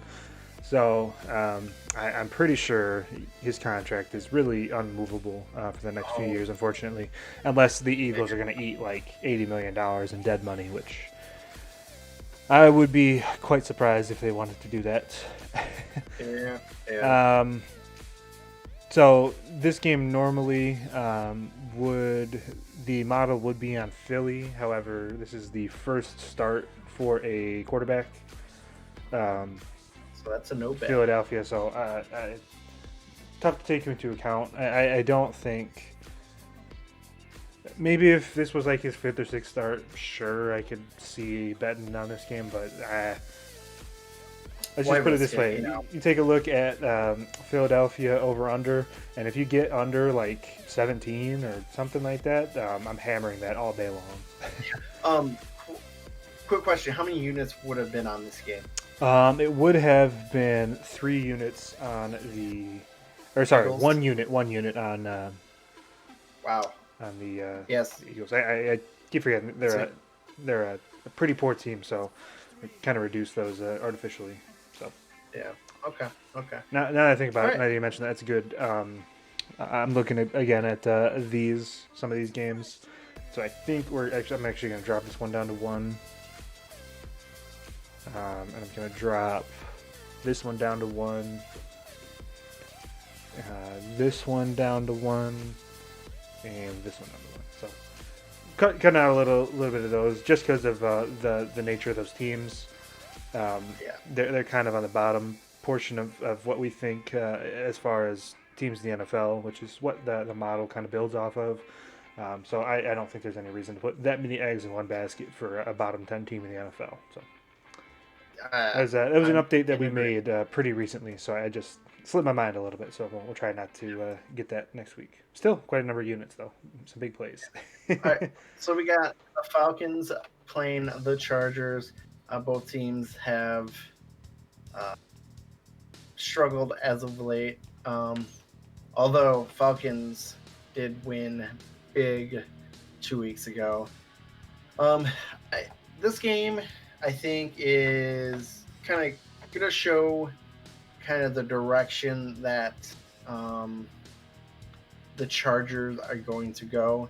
After getting thrashed by New England 45-0, I think that if this team comes out and wins straight up, I think that's a good sign, and I think that would mean that their coach is going to stay. But I think if they come out and lose this game, I think his job his seat's going to be a little bit warmer for sure. Justin Herbert has been incredible this year. He's started 10 games? I believe he started every. Right? No, I believe he started every game except for the opener. So I believe he's Okay. started. Okay. Is that 11 games? 12. 12? Well, No. they played the 12th game last You're right. week, and he did not start week Yep. 1. Okay. Yeah. So, um, I think that in the right hands, Justin Herbert has the potential to be an All-Pro quarterback. But again, it is going to depend on who his head coach is. That offensive guru person, I guess you would say. Um, yeah, this game I think is going to be pretty fun to watch. The spread says it's going to be within 2 points, so that has me excited for this game. The Chargers again have some pretty bad luck at running back. The Falcons wide receiver Julio Jones is listed as out. I want to say the starting guard James Carpenter is out as well. So I think I'm leaning towards the Chargers just because of Justin Herbert. Both of these quarterbacks are top 10 quarterbacks this year. Matt Ryan has been playing very well. I think it's going to come down to whether or not either of these teams' defense can stop the other one. Looking at just the yardage stats overall, it seems like the Chargers at least have a better opportunity to stop Atlanta, whereas the Falcons' defense has been very porous, especially in the past game. So I'm leaning towards the Chargers, especially coming off of that big loss against New England. Although the Falcons coming off of that close loss to New Orleans, they might come out with a little kind of chip on their shoulder and play very well. I'm leaning towards the Chargers, though. How about you? This one's tough for me. You know, And I'd but like to say also, I do have the Chargers as being at home.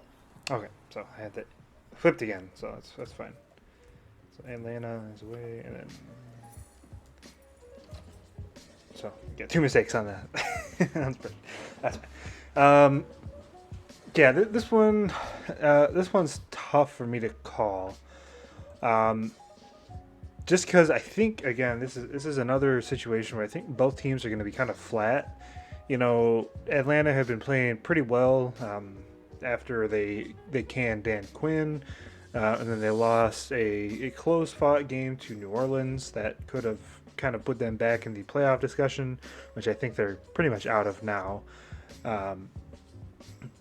And then Los Angeles, obviously they just got absolutely dominated in every facet of the game by New Orleans. Sorry, not New Orleans, New England, rather. I think I saw there was a statistic where I want to say the Chargers punted like 4 times in the first half, and their personnel, they had 11 players once, 10 players twice, and 12 players once. So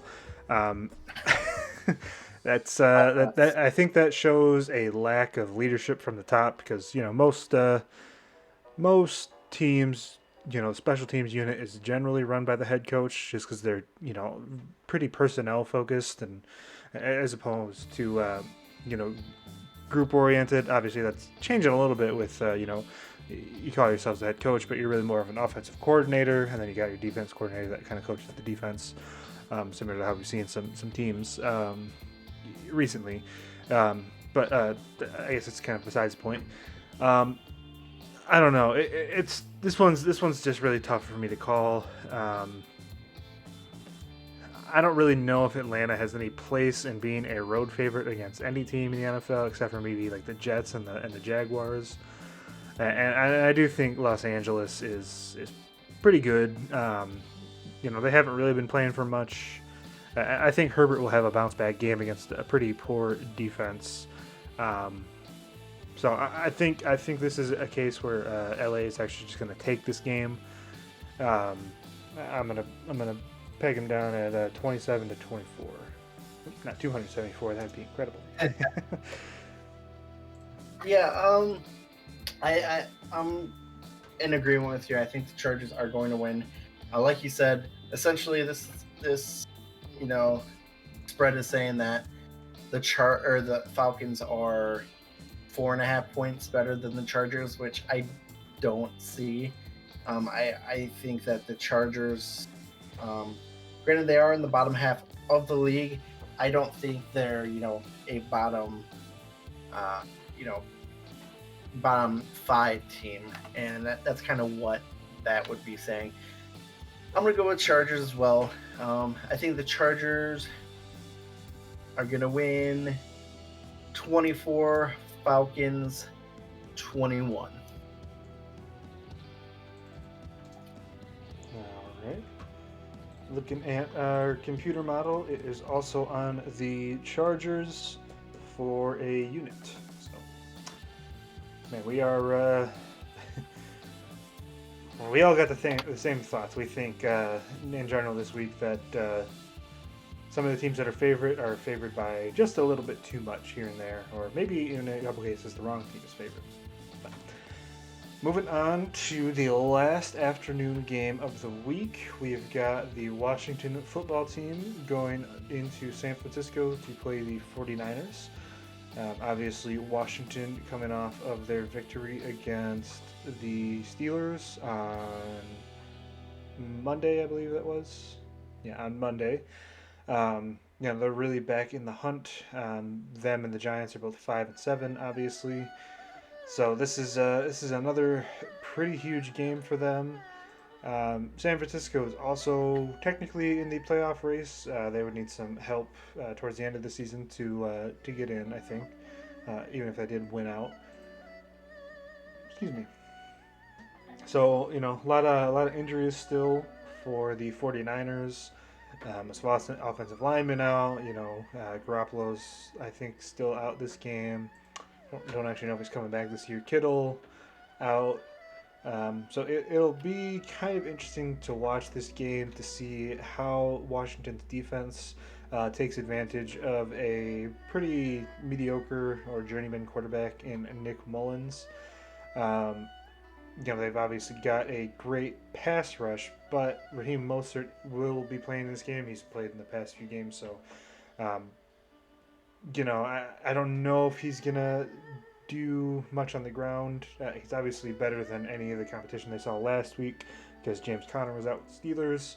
And looking at the statistics, I believe Washington held Benny Snell, who was a starter, to less than 10 yards overall. So, just off the cuff, I think Washington, they have the best personnel group in this game on the defensive side of the ball. The other sides, you probably kind of say that San Francisco and Washington's offense are fairly similar, and San Francisco's defense, with all the injuries that they've experienced this year, is kind of on the same level as those two groups. So, in my mind, whenever you have one key personnel group that's better than the other three, special teams, I'm kind of excluding them from the discussion because I don't think either of these teams has a huge advantage on that end. That kind of gets me to lean more towards that one team that does have the group and the personnel. So, but I'd be curious to hear your thoughts as well. Yeah, and we also have to remember that this game is also being played at a neutral site, essentially, in Arizona, and I think that hurt San Francisco. Just like I mentioned previously last episode, we're talking about possibly fathers not seeing their children every day, and it can be kind of a morale issue. So with that, I think that Washington is better than San Francisco. I think that San Francisco, with all the injuries, it's going to be a struggle for them to, to hold a lead and win. I can see them, if they get the ball first, I can see them going down, kicking field goal, getting the lead, holding that lead, through halftime. But then come the second half, I think that Washington, just being superior, and not as injured, um, will take it. I mean, we're talking uh, Horonis Grasu out for the 49ers, Tom Compton out. Again, two interior defensive, or not defensive linemen, offensive linemen. And then you have two doubtfuls on San Francisco's defense, and Emmanuel Mosley, a cornerback, and DJ Jones, a tackle, a D tackle.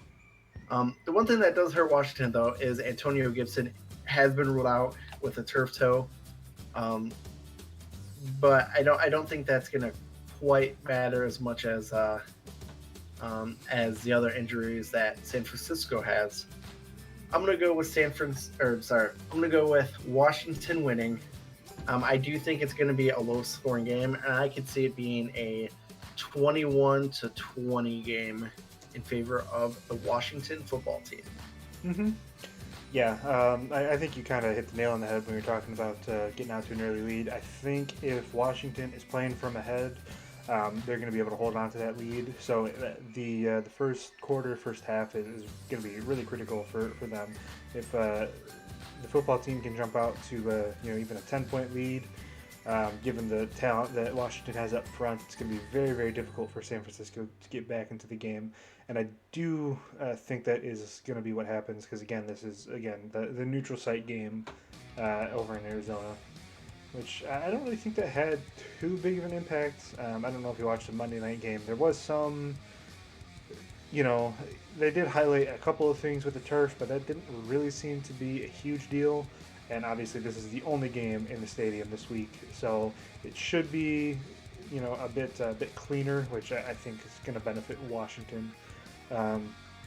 But I agree. I think Washington will pull this one out. I'm gonna call it 24-17, Washington. Looking at the computer model, it is also on Washington, which is no surprise, I don't think. These are fairly even teams, and it is a neutral site game. It has the football team for 3 units. So that'll be a fun one. Indeed. And that's the thing I should mention is that it is a bigger unit play, but that these two teams are also kind of on par in same like half of the league. That's kind of why we're leaving it at 3 as opposed to some of the other games where it was a top half team playing a bottom half team, where it's a little bit more uncertainty. So for sure. Okay, moving on to probably the highlight of the football week. You got the Sunday night game. You got Pittsburgh going into Buffalo. Buffalo is a 1.5-point favorite. Obviously, Pittsburgh just lost their first game of the year last week to Washington. They did have a number of players out. I believe, like I said, James Conner was out, and I think they had maybe an offensive lineman out. I don't remember exactly the injury report for the Steelers. But, that kind of is what it is. Buffalo, obviously, they took care of business in the neutral site game where that was, I think, our biggest play of the week last week. Indeed, it was. Where, for whatever reason, San Francisco was favored, which I still, even, thinking about it now, I really don't understand. I think pretty clearly Buffalo is the superior team. So that's kind of odd. Buffalo obviously playing tremendous football. I know I mentioned this last week, but 2 of their early season losses were to the Titans and the Chiefs, and those were some games that kind of got shifted around due to COVID-related things. And then they lost to the Cardinals before their bye week on the Hail Murray play, if you will. I think, honestly, if some of the early season stuff with the COVID list things didn't happen, they might be also sitting at 11-1 right now. Maybe even undefeated potentially. Although I'm not quite that bullish on them. Sometimes they do play a little bit down to their opponents. If it's a bit of an easier game, they've had some smaller wins against some maybe what you would call inferior talent this year. They've played the Jets. They beat the Jets easily, but it wasn't maybe as big as you would expect. Pittsburgh, I do think they've gotten fairly lucky with their scheduling this year. They've played the NFC East, obviously, and they've already played all 4 teams. Um, they just lost to one of them. They beat the Ravens by a few points. It was a Wednesday game, so that one, the result is kind of But just looking at that game, I honestly have no idea what Ben Roethlisberger was doing. Some of the times that he was on offense, he's been throwing some ducks this year, and I think Buffalo is one of the teams that can really take advantage of that. Um, I was hoping, and I believe I mentioned this to you before we started here. I was hoping that Pittsburgh was going to win against Washington, and they would come into this game being a road favorite against Buffalo. And boy, howdy, would I hammer that Buffalo all the way. I'm still leaning that way. I think Buffalo is the better team, and this spread is saying, okay, Pittsburgh's a 1.5 better. And even though Buffalo has 2 more losses, you can't just throw them out. But I think kind of, in essence, they have very similar records. You can't just say Buffalo has 1 loss because they did lose those 2 to Tennessee and Kansas City, but I think you can kind of get where I'm going at. I'm certainly bullish on the Bills. I think the Steelers are a bit overrated, but I want to hear your thoughts before I throw down my prediction. Yeah, I'm definitely in agreement with you. Just looking over the schedule, it's not just the NFC East. We're talking they've played Denver, they've played Cincinnati, Jacksonville. Again, we're talking bottom 4th of the league right there, along with the NFC East opponents. So I definitely think the record is inflated. And just like you, I'm kind of surprised that Buffalo is favored in this game. I was really hoping that Pittsburgh would be favored, just because, I truly believe that Buffalo has a chance to make a run in the playoffs. Maybe not Super Bowl, but I could definitely see them possibly being in the AFC Championship. I think that Buffalo does what they're good at well. And I think it's, for the most part, for opponents, it's just too much for them. Now, granted, the Bills have played the New York Jets twice, and they do have some cupcake kind of opponents in there, but not nearly as many as Pittsburgh. Also, I'd like to in terms of injuries, the Bills have far fewer injuries than the Pittsburgh Steelers. Pittsburgh Steelers, Marquise Pouncey is out, their starting center. We're talking about, let's see, 2 linebackers are out already this week. Joey Hayden's out. We're not even mentioning that Bud Dupree, one of their pass rushers, he's been out and put on injury reserve for the last 2 weeks. I think that the injuries are catching up to the Steelers, and I think that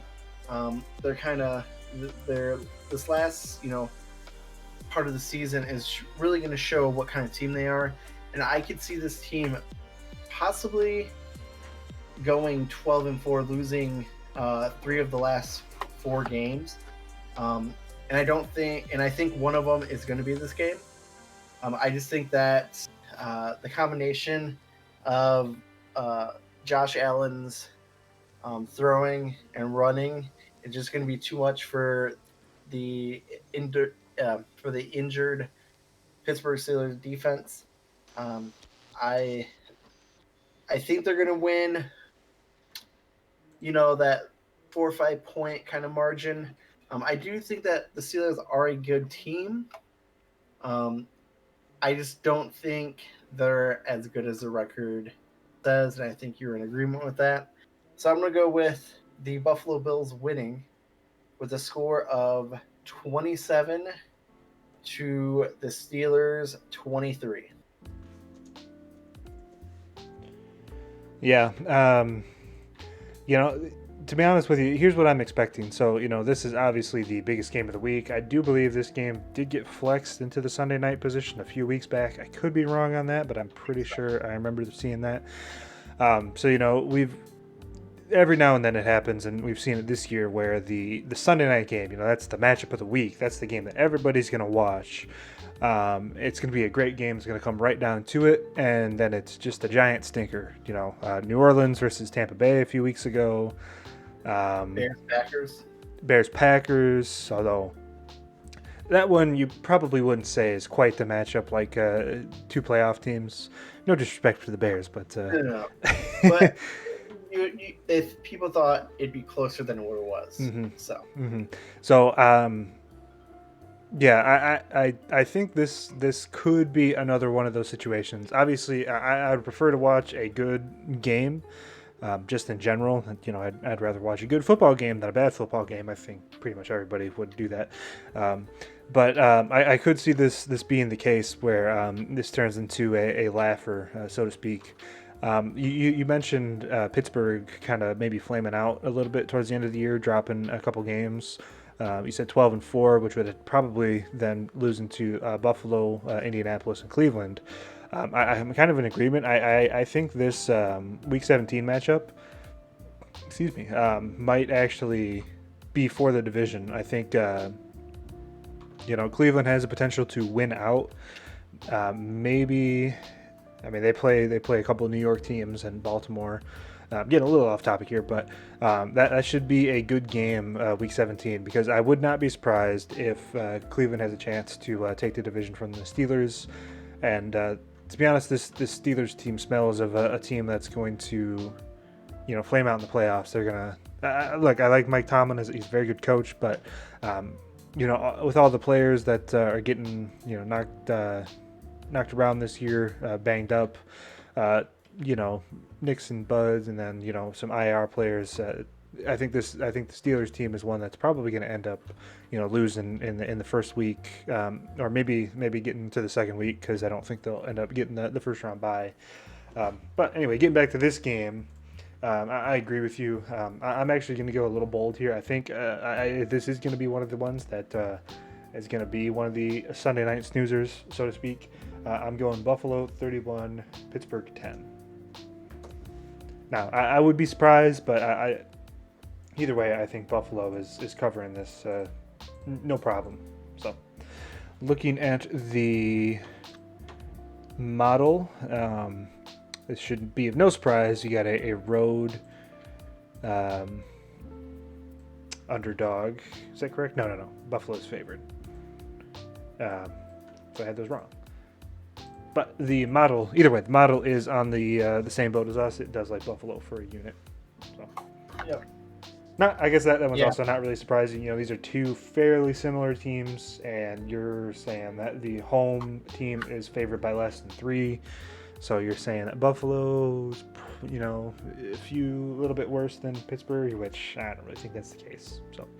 Yeah, and with that, I might put a little bit more. I might make that the 1 unit play, but then can I do an in-game parlay or something for that game towards Buffalo? Mm-hmm. That's at least my feeling on it. But onto our final game, we have the Baltimore Ravens going to Cleveland to play the Browns. Is that the matchup? I think I have that wrong. Yeah. Okay. That's why I kind of made sure I enunciated it. So right now the Ravens are favored by 2.5 for both of us.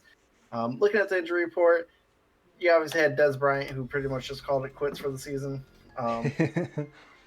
And you also have Willie Snead, the 4th, out as well. You have a few other questionables, but I don't think those are as impactful. On the Browns side, you have a few questionables: Denzel Ward, Jack Conklin, Austin Hooper. Those are all questionable. Again, at this point, questionable to me is pretty much saying they're going to play. Maybe not at 100% though. The Browns have won 4 of their last 5 on a 4-game win streak, whereas the Ravens are coming off their first win in a little bit against Dallas. Previously, they had lost 3 straight, one of them being an overtime loss to Tennessee. The weather is going to be a little bit chilly. Does that affect the players too much? Not really. They're both cold weather teams. But at the same time, if there is any precipitation, snow, freezing rain, and whatnot, the run game might be the game plan for both these teams. You have the twin-headed monsters and Nick Chubb and Kareem Hunt for Cleveland. The Baltimore Ravens have not really had a solidified number one back just because of injuries, COVID, and everything. So that's kind of where we're at with these two teams offensively. Defensively, both teams have been, I'd say, average to above average. The Browns have held, for the most part, excluding the past 2 games, held most teams to 17 or less, whereas the Ravens defensively has also held teams to 17 or less besides the overtime game. I think it's going to be close. I think this game, for me, at least favors the home team, even though the favorite is Baltimore. It's hard for me to say that Cleveland is, what is that, 5.5 points worse than Baltimore. I think that people are a little too bullish on Baltimore, and I think a lot of that has to do with Lamar Jackson. Even though, besides running the ball, throwing the ball, he hasn't been nearly as good as previous years. So I'm leaning towards Cleveland. What about you? Yeah, I think I'm kind of on the same train here. Obviously, this game is going to see a lot of rushing just due to all the players you mentioned. Um, to me, this is a game where in the past, well, I guess first in the past, the Browns would not be 9-3. That much is a given. But in the past, these big games, national spotlight, Monday night against one of the teams that's in the playoff picture right now, the team that kind of your Charter franchise moved over to Baltimore. Not that I don't really think players have too much mindset like that going into games, but um, this is a game in the past where I think the Browns would have really came out flat and definitely underperformed what they could have done. Maybe if it were like a 1 o'clock Sunday game or something like that. But I think Kevin Stefanski, probably you'd say he's coach of the year, if not, maybe Brian Flores or another guy or two, but definitely top 3, top 5 in that regard. I think he'll get the team up for this game. I think the Browns are out for revenge. Obviously, they got pantsed in week 1 by the Ravens, but week 1 is a little bit of a different beast. You're still figuring some stuff out. Everybody's fully healthy, which obviously the Ravens are still not. I think they are getting some players back from injury and COVID stuff. But still, Ronnie Stanley's out, and obviously Myles Garrett.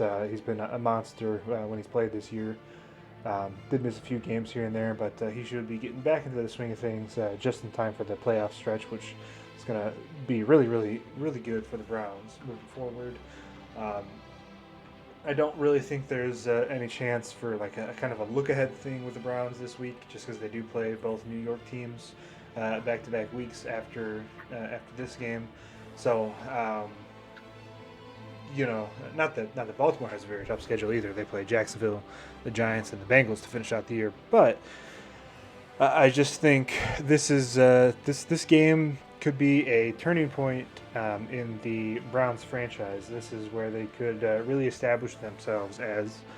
If Pittsburgh drops a game on Sunday, maybe we're looking at the Browns being the best team in the AFC North, which it's never happened ever, really, at least in my lifetime, our lifetimes. So this is a franchise-defining moment for them, and I think they're going to step up, and I think they are going to, come away with the victory against a Baltimore team that has struggled kind of recently. So this is definitely the second biggest game of the week, and I'm glad at this point in the season we can have the best two games in the primetime slots with Pittsburgh at Buffalo, Baltimore at Cleveland. Um, but enough posturing. Let's get to the game. I think Cleveland's going to pull this one out. I think it's going to be low scoring. I'm going Cleveland 21, Baltimore 17. Yeah, I'm definitely in agreement with you. I think this game Baker Mayfield could shut some people up because I know for the most part he hasn't been the greatest in games and at times. So if he comes out and just balls out, it will definitely shut some of those, I guess you would call them haters, up. And he has that kind of swag where, he, you know, he's out to he would want to be out and prove that there's a reason why the Browns selected him number one overall a few years back. I'm in agreement with you. I do think Cleveland is a better team. Um, I think that Cleveland is going to win. I think the score is going to be Cleveland 24, Baltimore 20. Um, I think that this game's going to be close up until the fourth quarter, where it's a turnover or a big play that kind of uh, is the what ends the game. So All right, looking at the computer model is also on Cleveland for a unit. So we are pretty much in line with what the computer's saying. We do have a difference here. We're actually only in disagreement with one game this week, and that's Green Bay. That's the Green Bay game where I'm a Packer fan, so maybe I'm a little less confident than I should be. Who knows? Who knows? So yeah, this week, you've got a fair number of road favorites. Counting them up here, you got 1, 2, 3, 4, 5, 6, 7, 8, 9, 10 road favorites in 16 games. Um, what tends, I don't know if this is the case, but just thinking about it over the years where I've actually looked at stuff like this, whenever you have road favorites, especially when they're big road favorites, like 5 points or more, you definitely want to go to the opposite side of that because the public bettors, casual bettors, which I think we're somewhere in between casual bettors and professionals. We're obviously not sharps or anything like that, but we're actually sitting down and talking about it.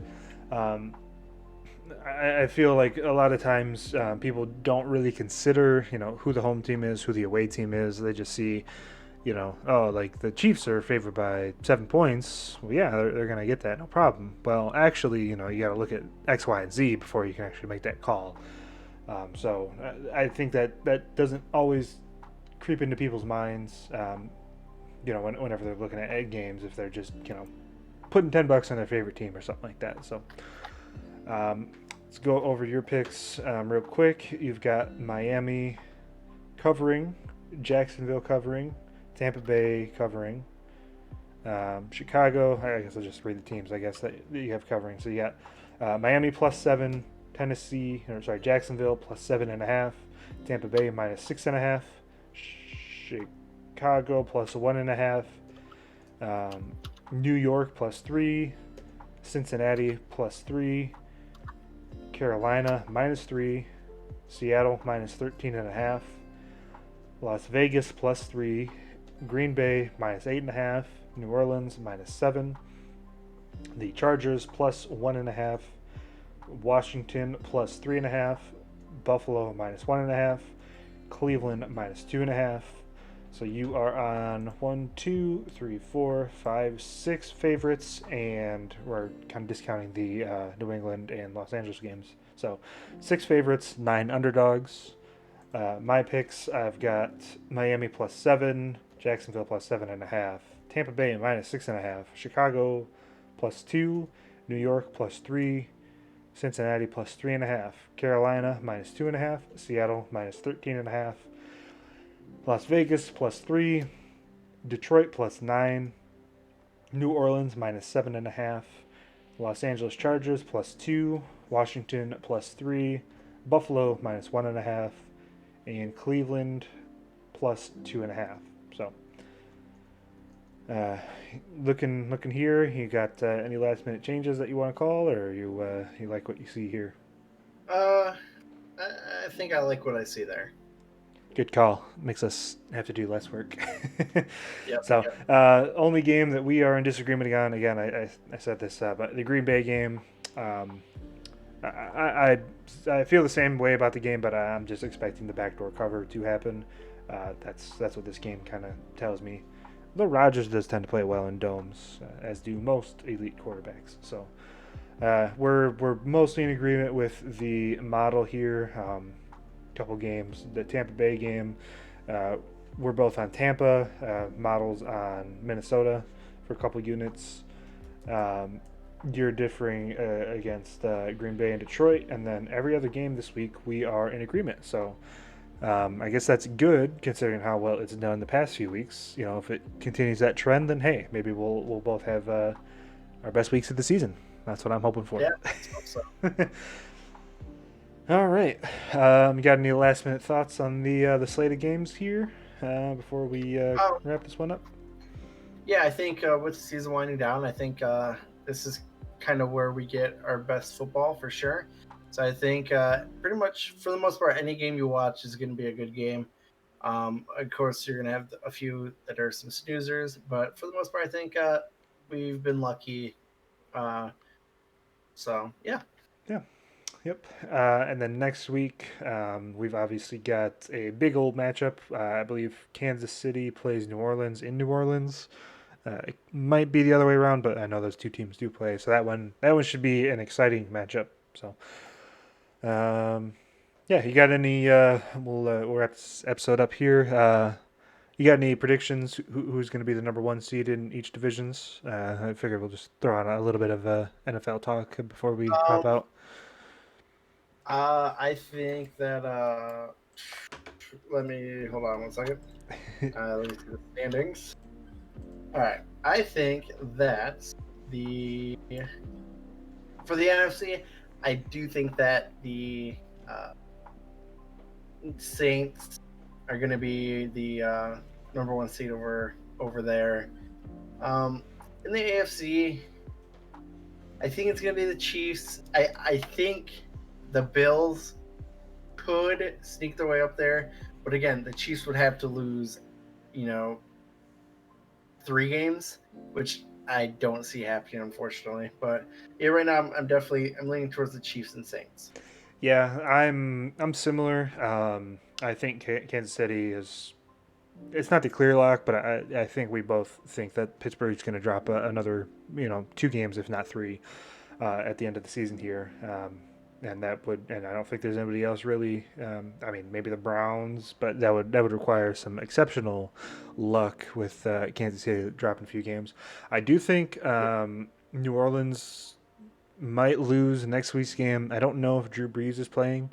And if that is the case, I don't think Green Bay will drop another game. Tennessee is their toughest matchup, but I don't see them losing another game this year. Matt LaFleur is obviously a pretty great coach. I think he'll have them focused. And if the number one seed is on the line, I think he'll get them up for the game against Tennessee. So I'm 50-50 on New Orleans and Green Bay right now. If you had to ask me right now, though, I would lead towards Green Bay. Excuse me. So yeah, so we'll hope that if you guys are doing this, again, remember to do everything responsibly. This is just for entertainment. We're obviously not professionals, just a couple guys talking about some football because that's what we love to do. So hoping for a good week. You, me, and the computer. If any of us having a good week, then we're all having a good week just because we're on the same side of so many games this week. So, yep. Yeah, that'll wrap up this one. This one should go live, I believe, Saturday morning at some point. So spreads probably, a few games have shifted a half a point or a point. So just keeping in mind line action and any injuries if there's any major.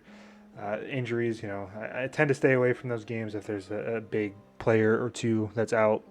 Um, that gets kind of announced on like a Saturday afternoon or towards game time. Those are always a little bit tricky to factor in just because the money's been coming in all week. So yeah, we'll this next episode should go live. I think we're sticking to probably Saturday mornings. We do our discussion Friday evenings, so pretty close to game time, but we want to make sure that we're not doing it on like a Wednesday before injuries happen and whatnot. So I think moving forward we might discuss some Thursday games, but that'll generally be excluded from most of our games.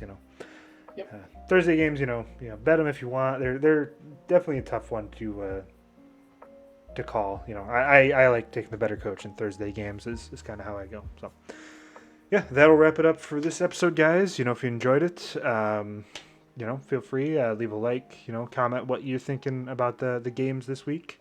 If you like the content that we're producing, feel free to check out our second channels. You can find me over at Trev the Dev. That's all one word.